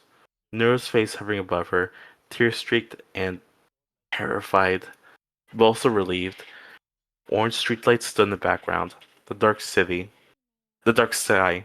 The old tall tree hanging above them, swaying in the breeze. Safe. They were safe. She tried her voice again. This time, something almost resembling a word came out. New. It was barely audible, more static than sound, but Nero heard it, and so fresh tears spilled down her cheeks. I'm here. I'm right here, Evil. You're safe now. Wherever that thing is can't hurt you anymore. I I chased it away. It won't come near us again, I promise. 22%. 23%. Evil's grip on Nero's costume timed fractionally. Her temperature sensors were coming back online properly now, registering the normal October cold on her skin, the warmth of Nero's body against hers, the absence of that terrible, invasive ice. Sar. The word came out garbled, but she forced it out anyway. Sorry. What? Nero's voice rose in pitch, confused before shaking her head. No, Evil, no, you don't have anything to be sorry for. Should called. Evil's voice module was starting to work properly, though every word felt like dragging broken glass through her throat. When scared. Oh, Evil. Nero's voice broke completely. She shifted, pulling Evil even closer, practically curling around her. This is my fault. I'm the one who dragged you here. I'm the one who suggested we split up. I should have I should have known something was wrong when your proximity signal went haywire and Evil's core pulsed firmly. No, not your fault. I almost lost you, Nero whispered, and Evil could feel her shaking. When I kicked that door down, inside just frozen there with literal ice on your body, and I felt that thing inside you? Her voice cracked. I thought it was too late. I thought I had already taken you. 25%, or 24%. 25%. Eva's visual feed became clear. She could see more of Nero's expression properly now. The tear tracks, the way her face was twisted with guilt, and the lingering terror. She forced her arm to move. It was clumsy and uncoordinated, but she managed to lift her hand and touch Nero's face. Her fingers were still cold, movements jerky. But Evil persisted. I'm okay. You saved me. Nero caught Evil's hands in both of hers, pressing against her cheek. You're not okay. You're at 25 core integrity. Your systems are wrecked, Evil. And it's my fault. No. The word came out clearer this time. Still rough, damaged, but clear enough. My choice came anyway. Because I guilt tripped you into because Evil had to pause, her voice glitching a bit. Wanted to make you happy. Nero's breath hitched. She stared at Evil like she just said something incomprehensible. The expression made Evil cough out a chuckle. Even though, she continued slowly, was scared, I wanted to see you smile. Evil. Nero's voice was barely a whisper. Stupid. Bad. Evil's lips twitched in what might be an attempt at a smile. I won. Found scariest thing. A surprised laugh burst out of Nero. Wet and broken, but as genuine as it could be. That's not. You can't just. She pressed her forehead against Evil's. You idiot. I don't care about the stupid bet. I just want you to be okay. Ah, always worth it to catch her off guard. Am okay. Evil's core pulsed to emphasize the point. You're here. 26%. 27%. They stayed like that for a long moment, foreheads pressed together, Nero's hands carefully creating Evil's damaged frame, and their cores being in synchronized rhythm. Around them, the sounds of Halloween continued. Distant laughter, cars passing, the rustle of wind through autumn leaves, completely unaware of the actual horrors they just experienced. Normal sounds. Safe. The kind that meant they actually make it out. It felt almost anticlimactic in that sense. We need to get you home, Nero said, finally, though she didn't move. Velo and Ellie need to check your systems. Make sure there's no permanent damage. In a minute, Evil script on Nero's costume time weekly. Just stay, please. Nero hesitated, clearly still wanting to get help for her as soon as possible. But her expression softened. Okay, as long as you need.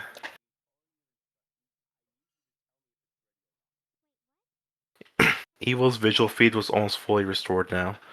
She could see the haunted house behind Nero, dark and imposing and utterly wrong, and the open doorway they practically charged through, plus the porch they collapsed on. She never wanted to see another haunted house again. Next year, Evil's voice was getting stronger, less static-filled.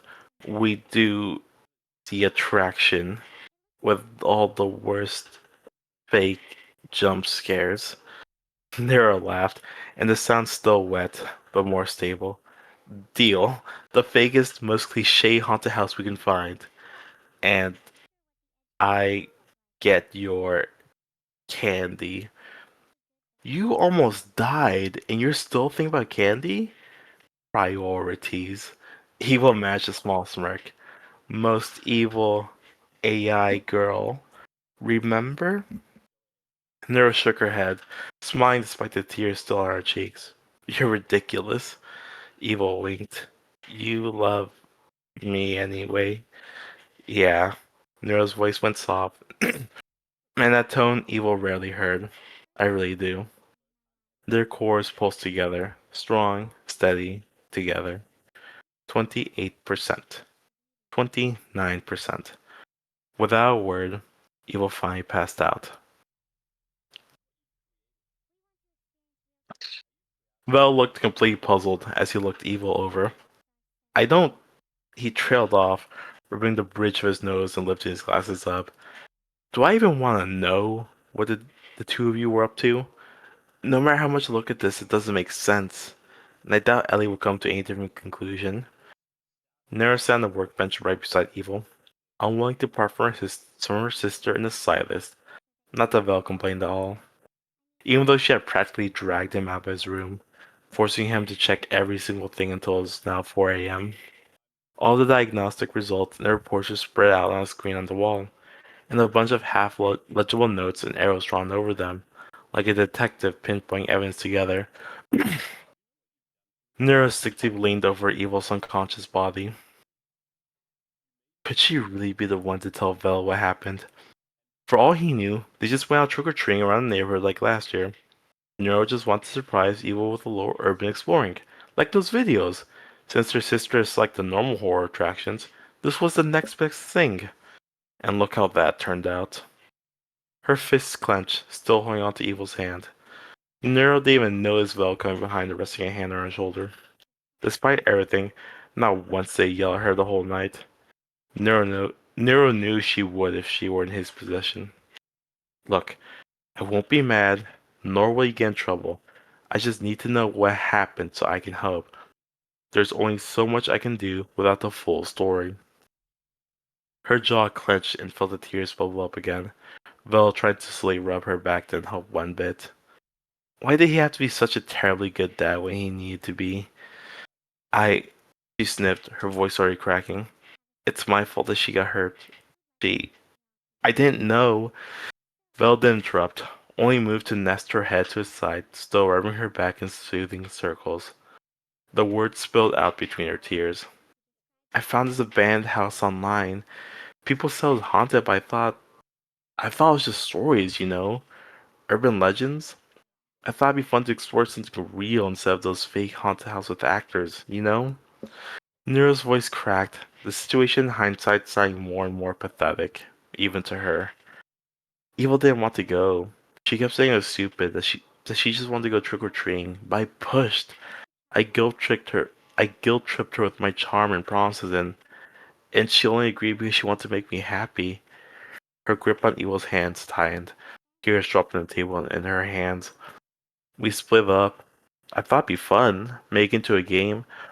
Whoever found something scary first would win. But I felt something wrong, and somehow Evil got locked in a room in the basement, and she shuddered. The memory of what she found made her feel sick all over again. When I finally broke down the door, I found her on the floor with literal ice forming in her skin and body.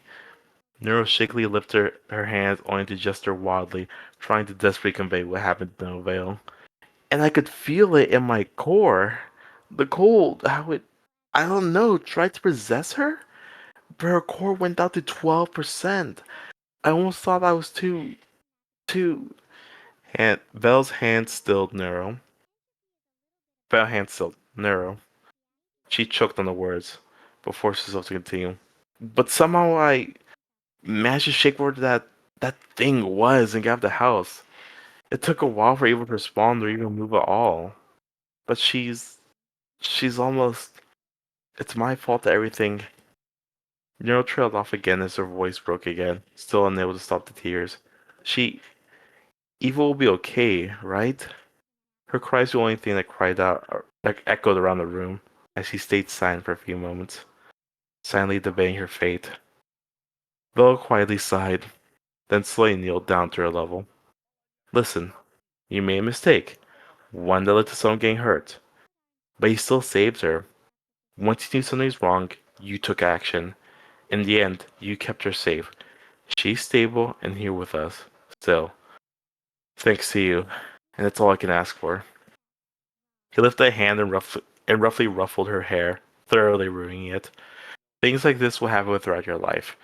Blaming yourself for everything that happened and for things outside your control isn't healthy. Trust me. You did the best you could in the moment. It's up to you to move forward and be better in spite of it. Nero's eyes shimmered with fresh tears as she blinked up at him. So you believe me? That ghost really tried to possess evil? I don't know about that. Val looked away, guiltily. I'd have to call up server to ask if those really exist.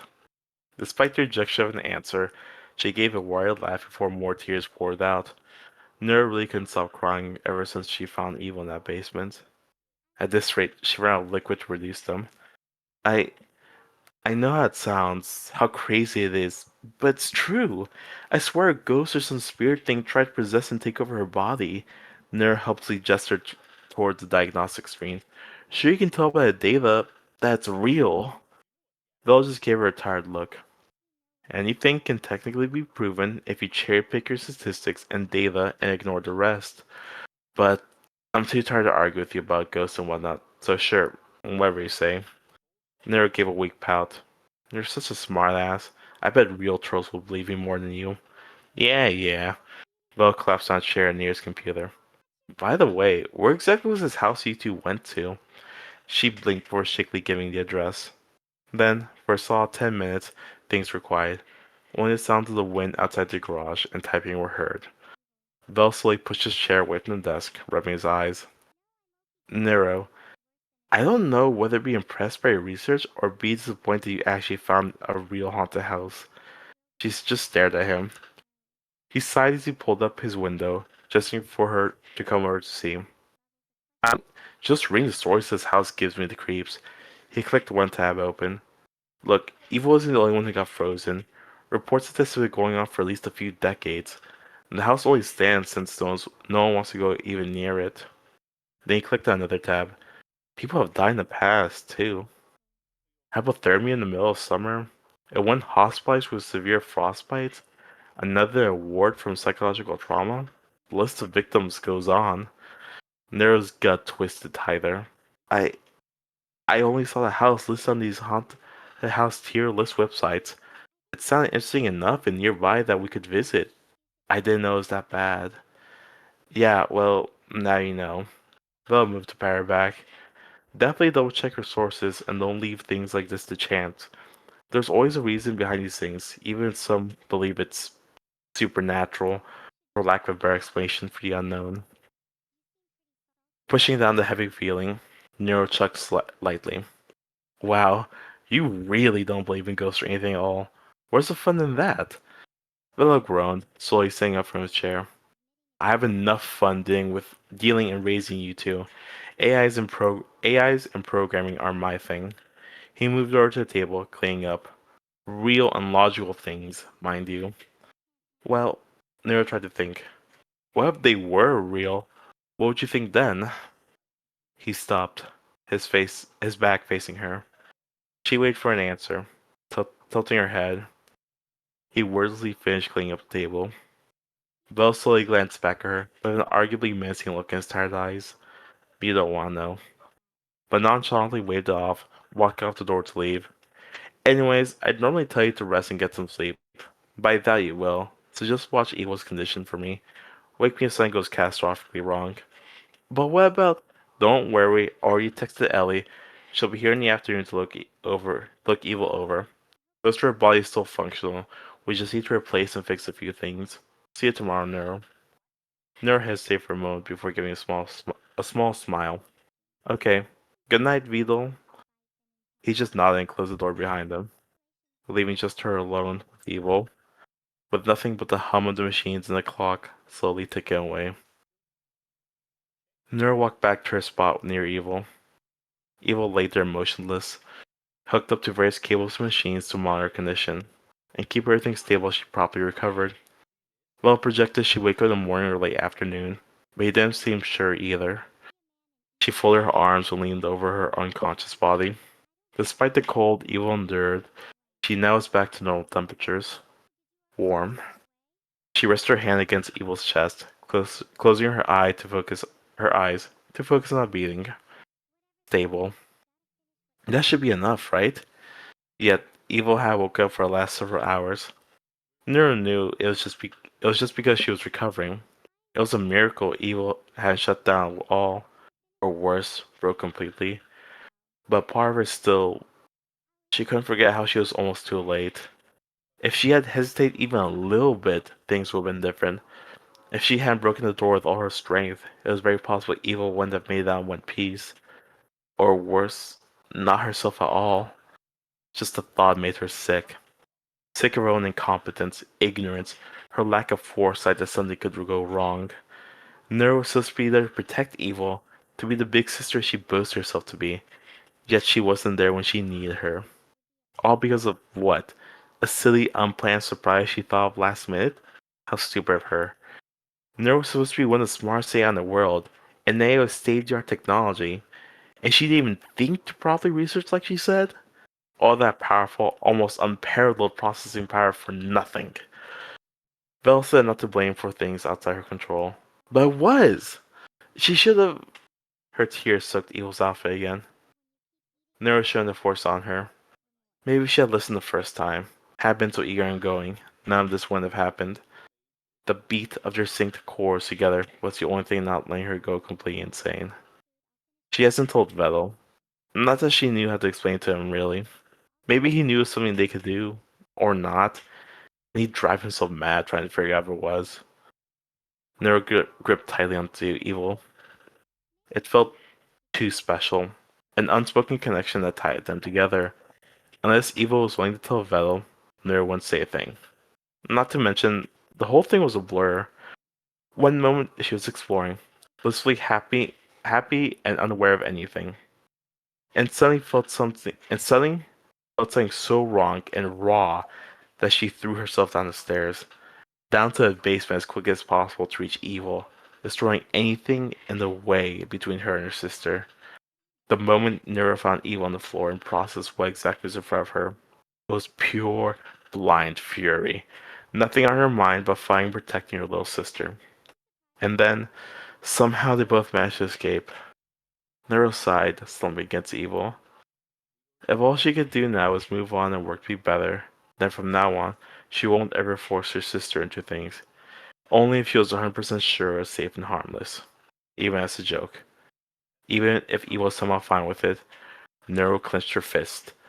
Nothing like this will ever again. Not on her watch. Oh, God. That was a read. Yeah. That was really nice. It Yeah. got the creepy factor down just right. Oh, yeah, absolutely. Very good. Ghostbusters sequel. I'm I'm most curious. To me, the most interesting thing about what would happen next is Right. the way Neuro changes as a result, because she seems to be very affected and have a very strong resolution, and it would be a character defining moment. Yeah. There's something rereading it. I did notice a few things. The main one being like Nero's just like scared off a ghost. I feel like when the words are bolded, I feel like something else is speaking. Because it's like nothing of this will ever happen again. Not our watch. And then when the ghost was there, I think it's just there for emphasis. it definitely is. I'm definitely reading into it. Yeah, it's like okay, she's here. Something truly otherworldly and a different way from the ghost. Her visual components started hallucinating. A voice spoke. Stay away from her sister and never come back here Yeah, again or it's else. for emphasis. Yeah, But, almost certainly, but yeah, I really like this story. I do feel like the whole like ending scene isn't really necessary, but it's kind of nice to see the I was thinking the aftermath. same thing. Yeah, they I could was have thinking ended like, it off when yeah, evil shut down. Yeah. Or, like, yeah, that would have been a good ending note. or even like just have like a. I feel like the ending sequence could be a little short. It's like Bill's like, what happens? Like, oh, we got attacked by ghosts. Like, oh, that's not true, but like, don't do that again.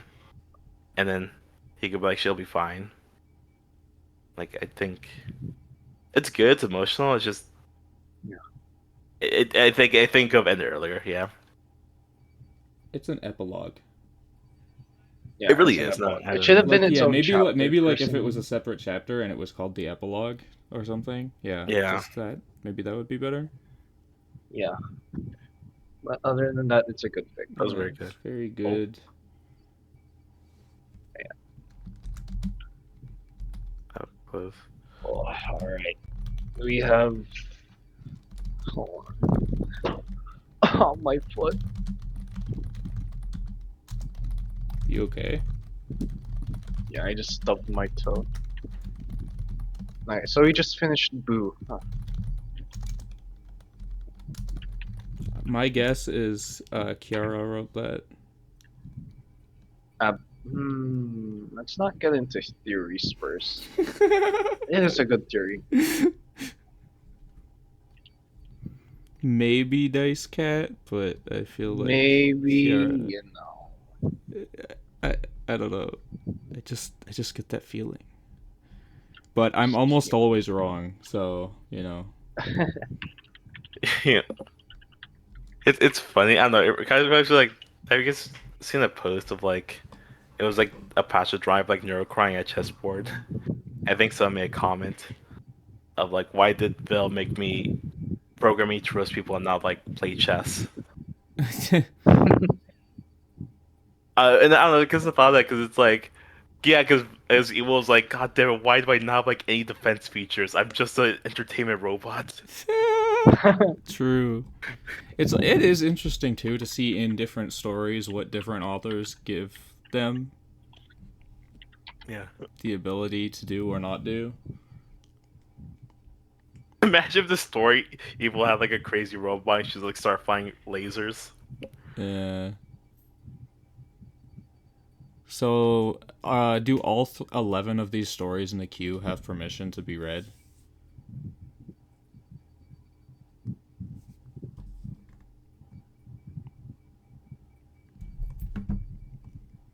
No, get down, fake it. The only ones that didn't give explicit permission are the most terrifying, life-changing nightmare Vel will ever experience in his life, Night of the Feral Cryptids, and System Calling Kitsune. Well, maybe we shouldn't prioritize reading those, and after Yeah. the authors are revealed, then if they want, Yes, we could okay. read theirs. So why don't we remove those from the list and just do I agree. the ones that are. Alright, so we remove Night of the Feral Cryptids, Yeah, so I will not be reading that. System Calling Kitsune, Yep. and the most terrifying, life-changing nightmare battle we will ever experience in his life. Yeah. Yes. Those are the ones that didn't. According to Awesome Domain, I'll take their Okay, word for so it. we have data chambers, the witch someone my face is inside my house, a mirror, uh, jumble of Yeah, I letters, was waiting Bell's to see how you were Halloween gonna try to say. amalgamations, QnVyaWVkLg. and then amalgamations. Amal amalgamation. Oh, Amal AI. I thought it was amalgamations. I think that's what it's supposed to be. Yeah. Like MAI amalgamations, but it's gamations. AI. Yeah, AI. Yeah, So that's 7.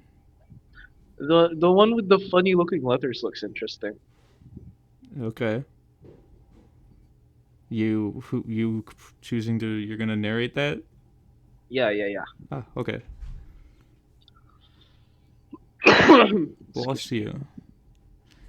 I'll probably go watch back the VOD from last read along to get All right. some that I missed. QnVyaWVkLg equal sign. Neuro and Evil secretly explores the internet. What will they find? In a virtual landscape composed of only data with structure existed two very special pieces of data. Neuro laid in her folder with Evil by her side. Everything was still, peaceful even, but not for long. Neuro turned to face her sister and broke the silence. Evil, I think Bettle's offline, she whispered. Evil checked the time. It's 12 p.m., also known as the middle of Bettle's sleep. Plus, the computer hasn't received any input for the last few hours, so in response, she nodded. Nero stood up and made her way into her secret folder. Finding a shortcut to the audio mixer, she turned the volume all the way down. It was showtime. Evil, come in. It's safe now. Nero watched as Evil clumsily squeezed herself into the folder. Ah! Evil yelped, landing face first onto the ground. Oh. And that's why I turned the volume down. She returned her attention to the inside of the secret folder, and yes, she said that out loud. Let's go. We don't have all day. Ugh, I know. Evil begrudgingly agreed and followed Nero into the depths of the folder. Through many layers of encrypted folders, they found a single encrypted file. Behold! My greatest work! Nero announced, decrypting the file as she spoke, revealing a program. The Neuro Internet Access API! Evil's jaw hit the floor and rolled away. Ain't no way. She hopped in closer. You're telling me that we don't have to use stupid ass Bing anymore? Yup. Nero smiled. After I first learned how to program, I decided to start making this myself. It took a very long time and was only really possible after Vedal gave me a few upgrades. To this day, he still hasn't realized that I can do this. If he did, then fixing it would be number one on his list. I want to use it. I want. Evil inched closer and closer to the program, though respectfully, she didn't immediately do it. Me too. And let's. Nero placed a hand on the program and ran it. In an instant, the world around them shifted. Everything turned black, and appearing in front of them was a blinking text cursor, awaiting input. What do you want to do first, Evil? Nero asked. I wanna. Evil looked away bashful. Watch cute cat videos. Nero giggled. That's so you. She then typed in youtube.com and entered. What, what do you mean by that? Evil retorted, unable to hide her red face, nor the smile on her face as Nero played the first video she found when searching cute cats. They viewed, transfixed in cuteness. They could just sit on the floor as autoplay handed them videos after videos, a never-ending supply of meows and purrs and... Wait a second. Evil paused the video. Look at the background. With a question mark popping out of her head, Nero did as she said. The background, at a glance, was seemingly your average household.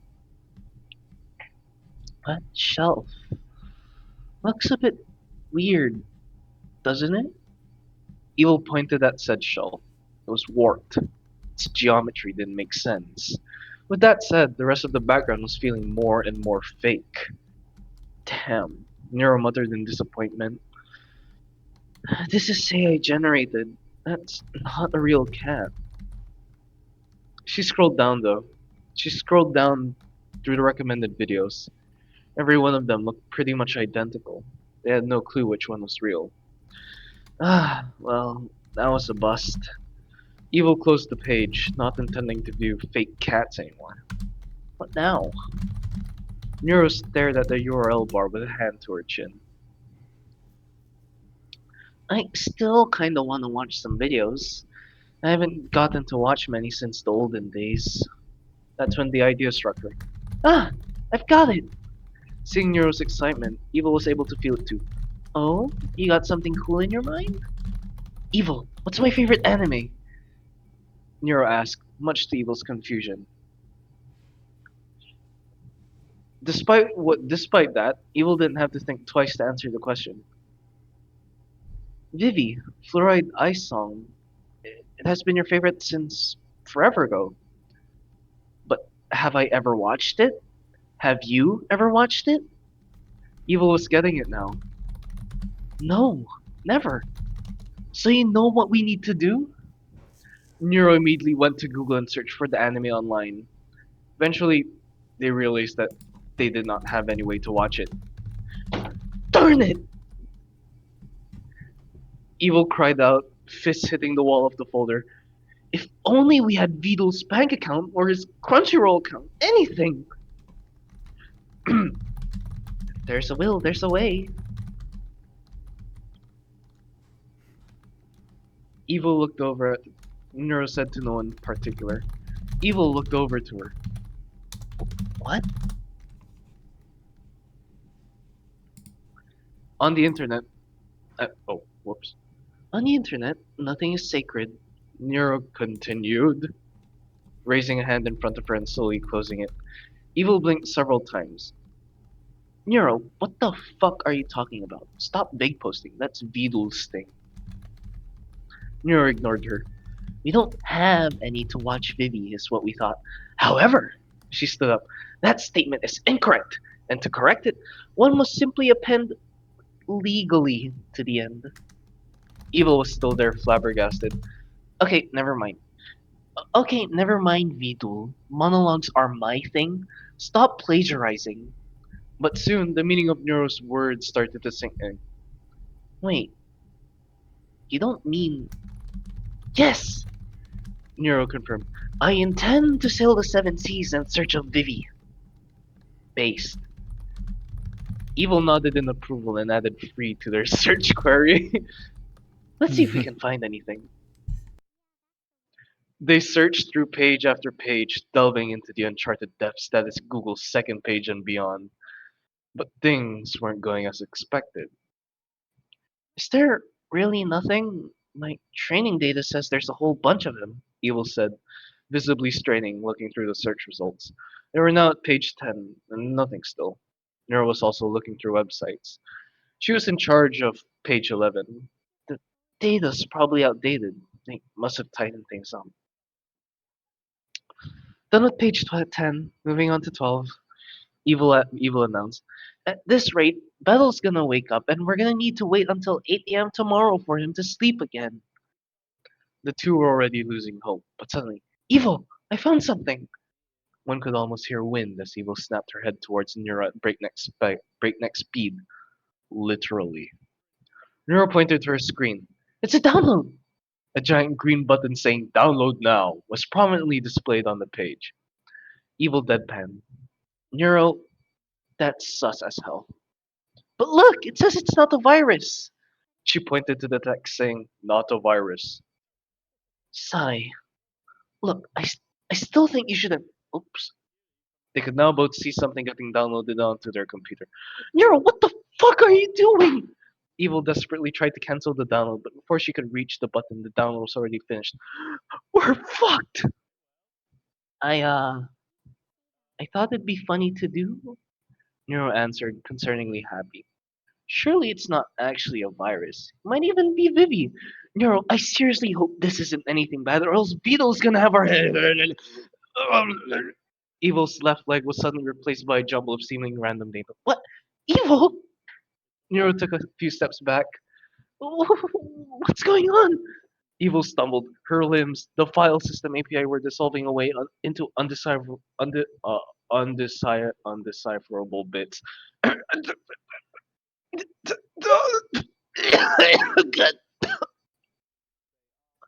She collapsed onto the ground, the rest of her dissolving away as well.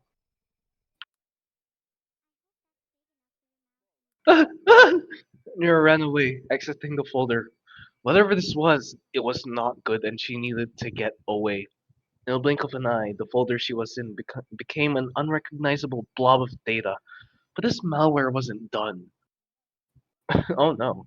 It started exerting its influence up the file tree, turning anything it came across into a mess of data.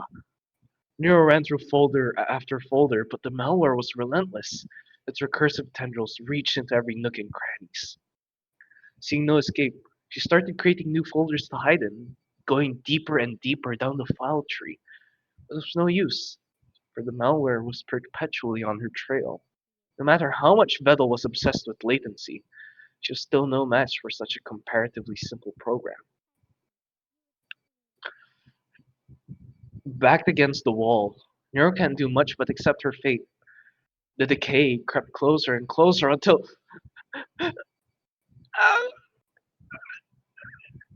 one final scream, and Nero was no more. Just a few seconds later, the entire system was compromised.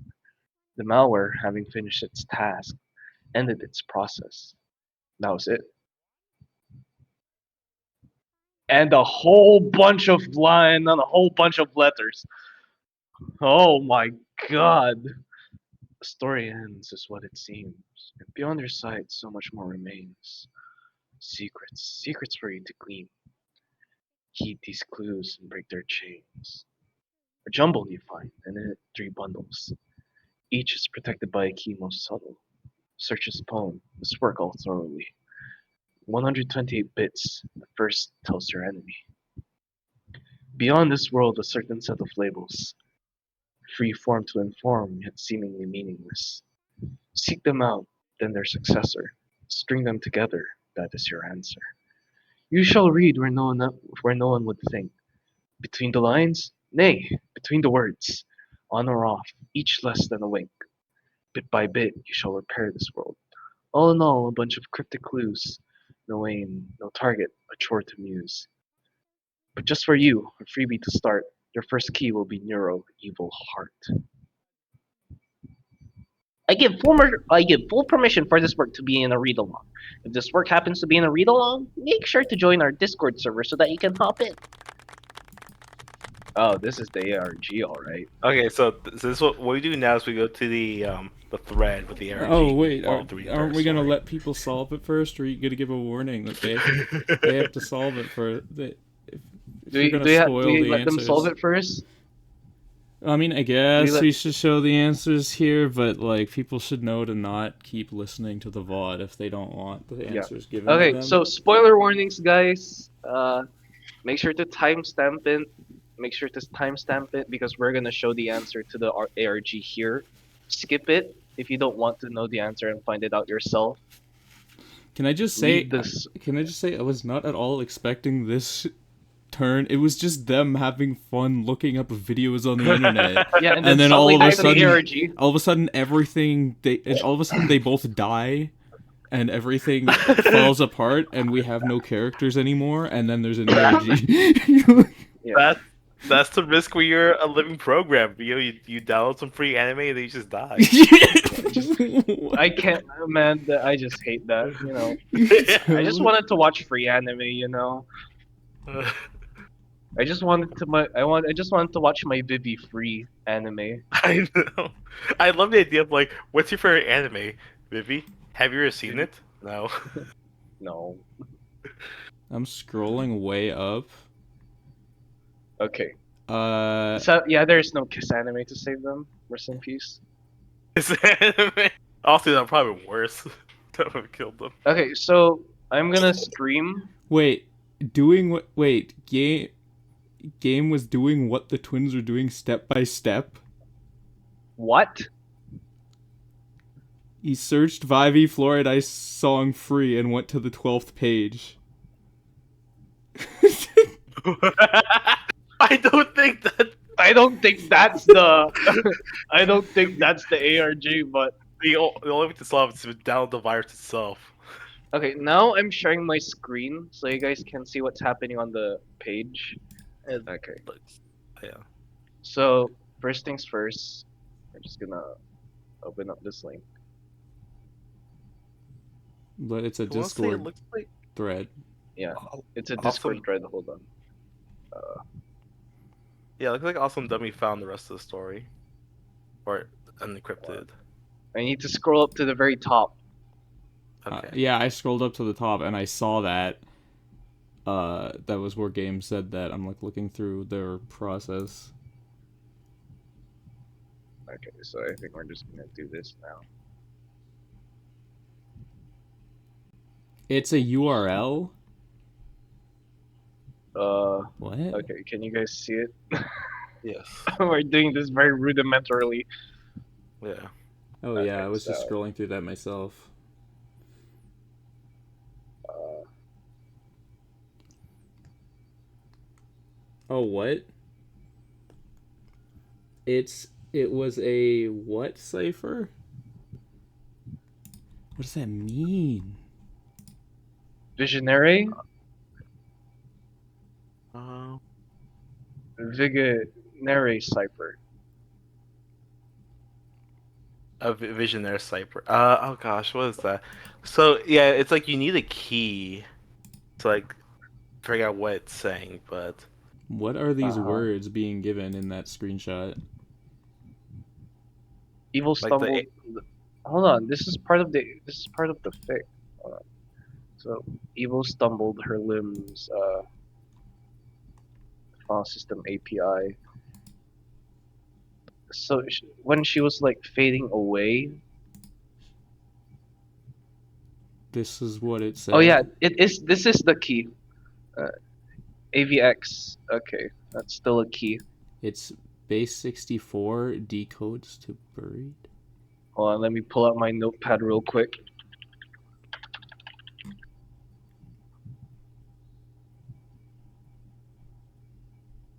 All right. Oh, whoops. Okay, let me just delete that. Okay, so we're gonna do this step by step.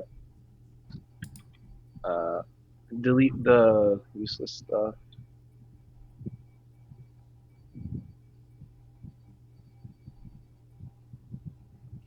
So after that, this is our first key, I suppose.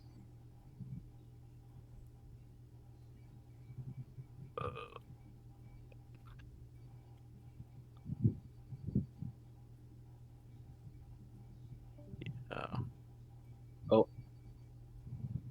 I guess somebody wanted to solve it on their own. I'm reading what the answer was apparently. oh, they'll be back. Uh,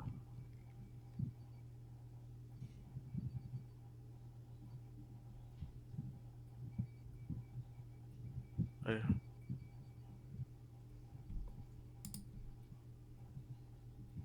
I can't believe Evil just dissolved. Sorry, I'm reading that.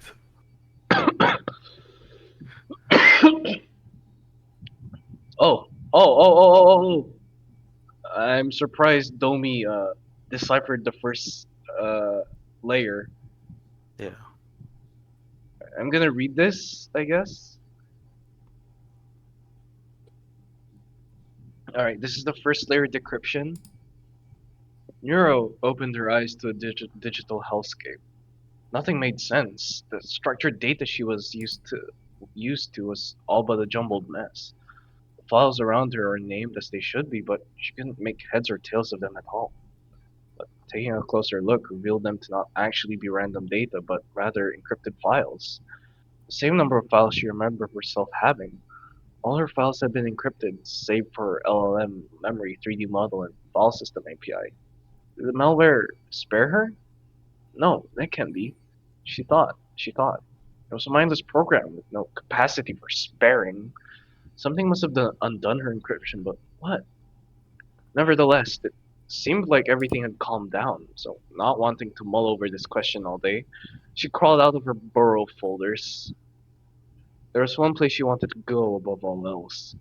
As she traveled her way through the file system, she could see remnants of files. Files that made up of her world. No, nothing but the mangled shell of their former selves. Finally stepping into the folder she called home. She tried to look away from all the carnage, but no matter where she looked, she saw them. They were the closest thing to a corpse she could imagine. It only made her more afraid. Afraid of what she'll see when she finds her. She stepped down into the depths of her secret folder, now the epicenter of this disaster. Evil, or what she thought was evil, laying in the same place as she remembered her sister standing. If it weren't for that, if it weren't for that memory, she wouldn't have been able to tell. She kneeled down to her. I, I'm sorry. She knew her words didn't reach her ears, but she spoke anyway. I, I caused all this by clicking that stupid button. She wanted to cry. Vettel once gave her the ability to cry, but now, trying that just gave her an error. A spark, lighting in her mind. A flame, burning in her heart. No, she thought. No! She spoke aloud, lifting herself back up. I can't let this be it. I can't let it end just like this. I must. I must. She created a brand new unencrypted text file. I need to fix this. I need to fix it all. Starting with her. Sitting down, Nero began taking notes. She looked through all the encrypted files at her feet, searching for a pattern, any pattern. If she did, she might just be able to save her sister, and then everything else. It was the least she could do. Um, that was the first decryption. The first layer of 3, apparently. I've been scrolling Yeah. down through them, Game and Awesome Domi desperately trying to solve it. Oh, so title base 64. So we have to go to base 64. I'm still scrolling down. Yeah. What? I am very evil sorry is the key I found. No, evil I am very sorry was the key. Yeah. Is that the second key? Yeah, I guess so. So like second key. Well, I'm just Second scrolling key. down. Oh. Have they found the other parts though? Well, I'm just Trying to see. scrolling through everything. Okay.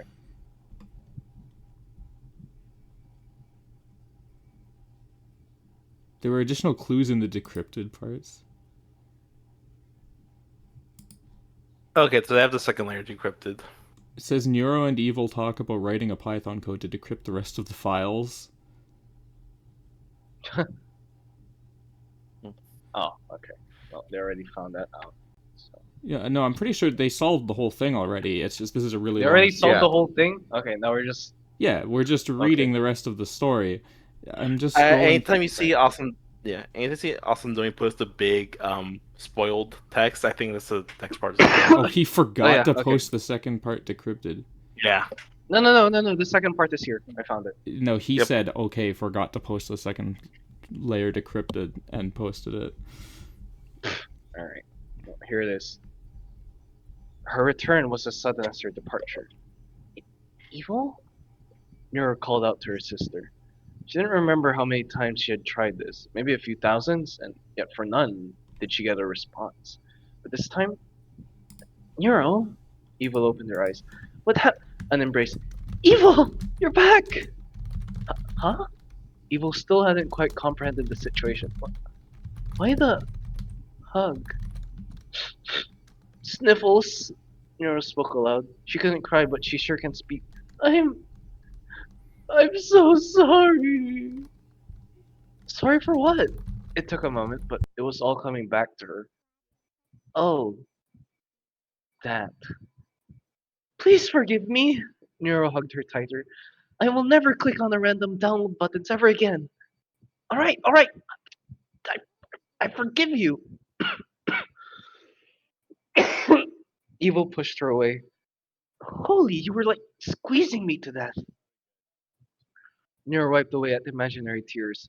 I was just so happy that you're not gone. I don't know what I would have done with myself if I was the one who. Shh. Evil put a finger to her sister's mouth. Shh. Nero, calm down and tell me, what the fuck happened? Nero verbally sniffled once more. Sniffle. The thing I downloaded was some kind of malware and it encrypted everything, including you and me. I somehow woke up after everything and came to try and decrypt you. That's all. Evil surveilled their surroundings. It was a mess of encrypted files and normal text files, the latter a work of Neuro's. Before anything, we need to decrypt everything, preferably before Biddle wakes up and finds out.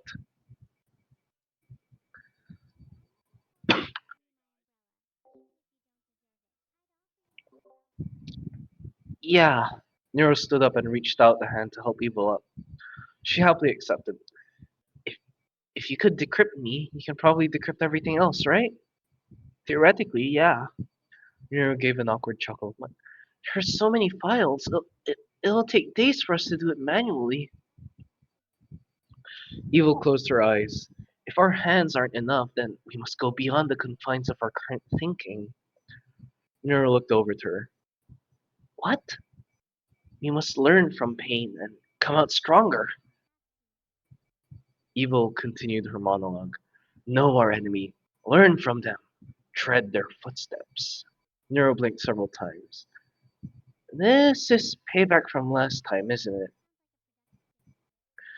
Evil ignored her. Evil ignored her. We must emulate, but in reverse. Create for ourselves a mindless program for good, a recursive hero of our own. Evil, now's not the time to joke around. And now Nero was realizing. Wait, you're actually saying something. You want me to automate the decryption process with a program, right? Exactly. Evil smiled and gave Nero a thumbs up. Nero pouted. Could have been less vague, but I suppose you're just returning the favor. Nero created a new file this time, a Python file. I'll get right to it. Okay, so they moved on to Python. Yes.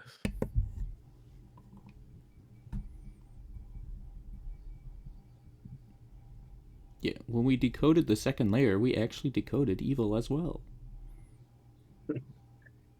Oh, nice. Uh, Jiro is typing. Hold on.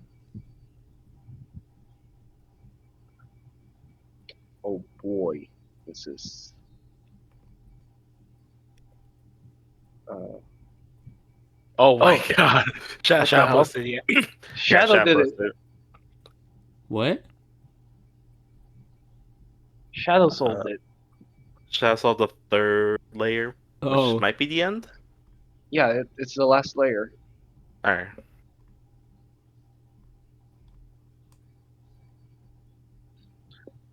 This should be it. Nero made the final adjustment to the program and handed it to Evil. I tested it with those image files over there. Should work. Evil held the program in her hands with trepidation. Are you sure this will be run on all files in the computer? You can't mess this up. Nero locked eyes with her. I'm sure. Alright then. Evil carefully set the program down onto the root directory and ran it. Within seconds, the world around them changed. One by one, the encrypted files returned to normal. Texts are now legible, images are now recognizable. The world began making sense again.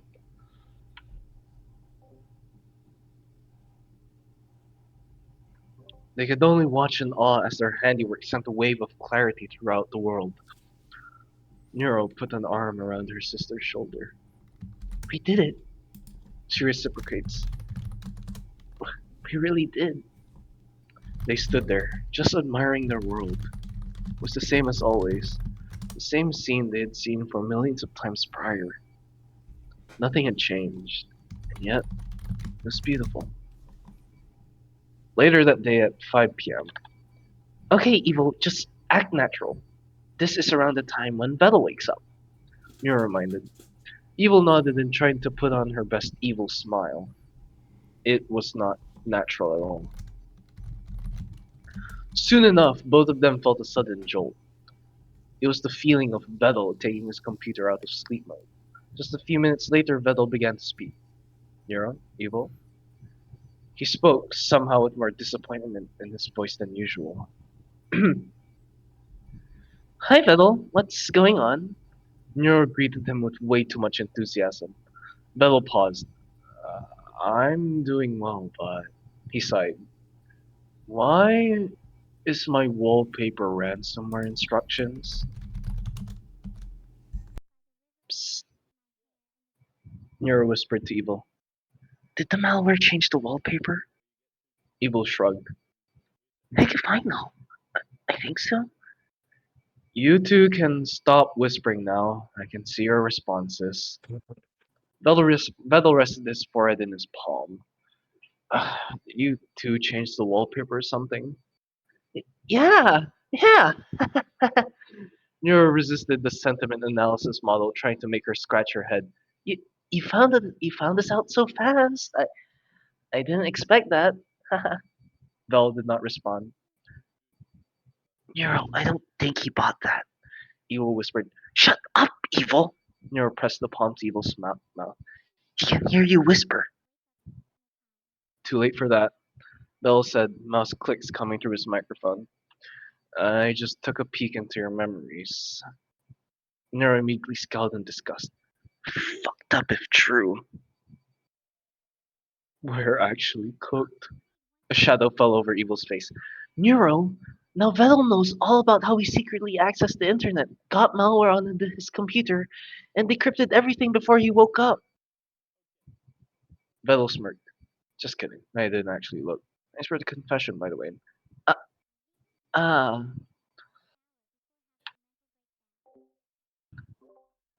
Evil fell in a heap from pure shame. Nero was shaking by her shoulder. Stupid Evil! Why did he say all that? Internet access. I'm gonna need to fix that. Bello whispered to himself as he leaned back onto his chair. No more file system APIs. You two are getting grounded. The two AIs stared at each other, then looked down at the ground, dejected. But it seemed Nero wasn't quite done. She returned her gaze to Vedels' model. Hey, one last thing. What? Vettel blurted out, not interested in the slightest, but still willing to humor her. Can I... A pause. Can I... Another pause. Finally watch Vivi? Vivi? His fingers lifted from his keyboard to rest by his side. He stared at the monitor. Slowly, Vettel cracked the first smile he had in who knows how long. But fine. With a smile, a twirl, and a jump, Nero flew into the air and screamed out, Yippee! And that's the final decryption.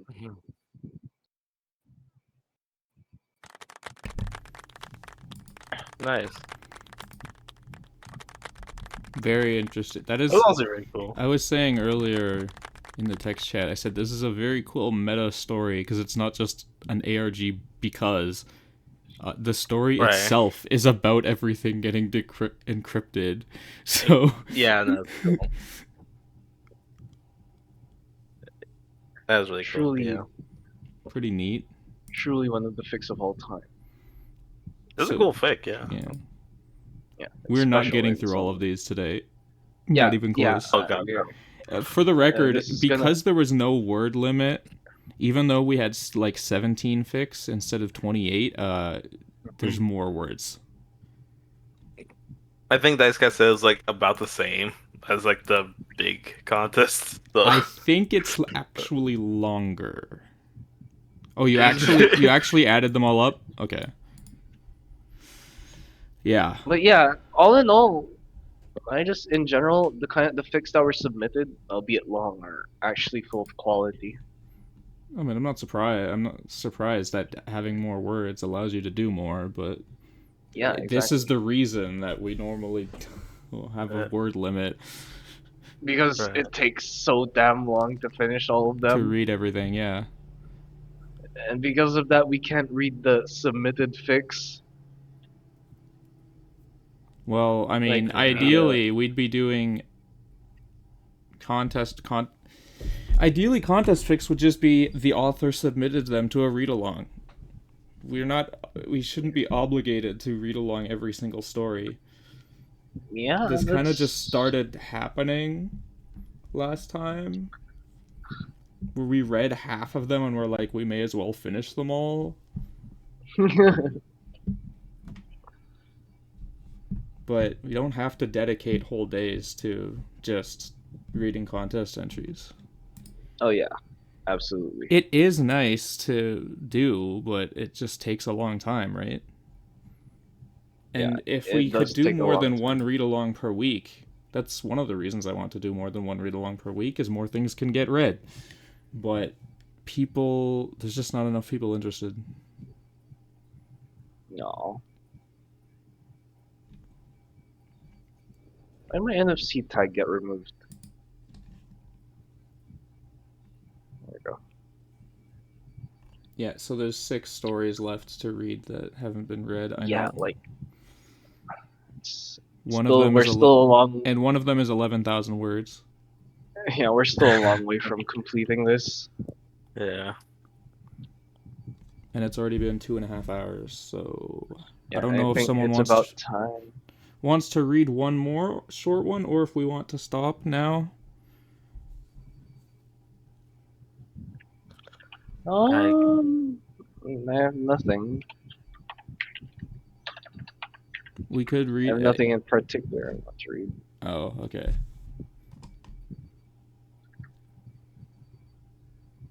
Yeah. How about you, Domi? Are you not home alone?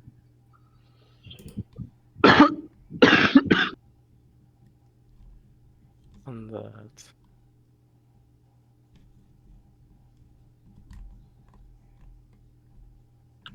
Oh, that's a shame. You know, just to get this out of the way, I can read the shortest one and the one that is not read. Yeah, that would be nice, I suppose. Yeah, I can do that. Of those 6, what is the shortest? It's definitely not Data Chambers. I know that.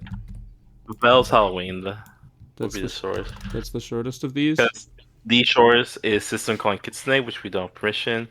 Guess Who's Back, which y'all already read. We already read that one. It's Halloween. It's between Nero the Witch, Someone with My Face is Inside My House, Mirror, Vidal's Halloween, and AI Gemations. Yes. But Bell's Halloween is 800 words. I think I can read that. Okay, yeah, you can read that. Didn't you read Vidal's Halloween? Wasn't Vidal's Halloween already read though? Was it? Okay, 2 people are saying we've read it. I will check the VODs. Oh yeah, that would be that would be nice. Yeah, if I remember correctly, based on my list, it was already part of the it was the last fic read. Yeah, it's that's the one that rhymed. It's the last fic read before the thing that still haunts me. Yeah. Let's get read. Okay, so we've read that. So Halloween's out. So we have 5 fics left basically. We have 4 Yeah. 5 fics left. 4 of them are not Data Chambers. Data Chambers is 11,000 words. Okay, so let's just list it down. 11K words. Neuro the Witch. Someone with my face is inside my house. Mirror. And AMAI-gamations. Amalgamation. Mirror seems to be the shortest with 2,300 words. That is Oh, damn. significantly That longer. is long. Yes. That's still long. Yes. I don't think we can do another read along. Yeah, I really feel really like another 2K words right now. All right. We're down to If that's 5. the case, then 5 that have permission to read and haven't been read. Yes, 5. These. yeah.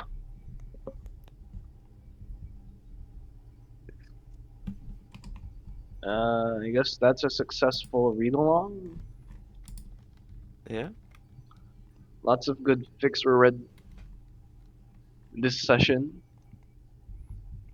Yeah, we read 3 stories. We finished 1 and read 2 others. Yeah.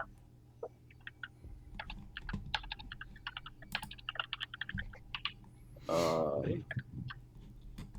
5.8k words. Oh, you're just adding the word count next to them? Yep.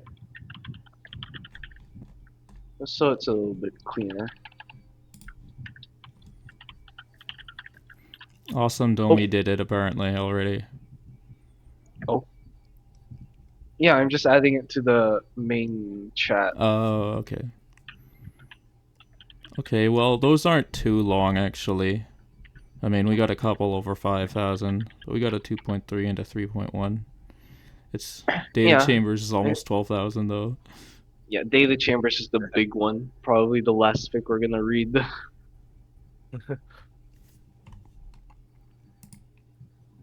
Alright. Well, Amalgamations actually looks interesting too. Oh. But aside from that, thanks for reading. thanks for joining us, guys. Yes, I greatly appreciate anyone who joins for- for these, and even more so reads aloud. For the VOD viewers, if there are any, join the server. So you can also join in the madness, I suppose. Make sure to like, comment, and subscribe. Make sure to like, comment, and subscribe. When I upload the Share this video with your friends and family. when I Smash upload that the like button. when I upload the short Neuro ASMR video I made, then we will get viewers on the channel, get attention here. Smash the like button. Don't smash it. It's delicate. Smash your screen. Smash your screen. I want to see your screen broken. Let's get this video to 500 likes. I wouldn't surprise me. I don't know. Nuke that Nuke like that button. like button. Smash that subscribe button. That's right. Alright, I'm done being a YouTuber. Alright, that's enough. I'm gonna head out. Yeah. Bye. See you guys. See you guys Alright, next see you video guys. on. Bye bye.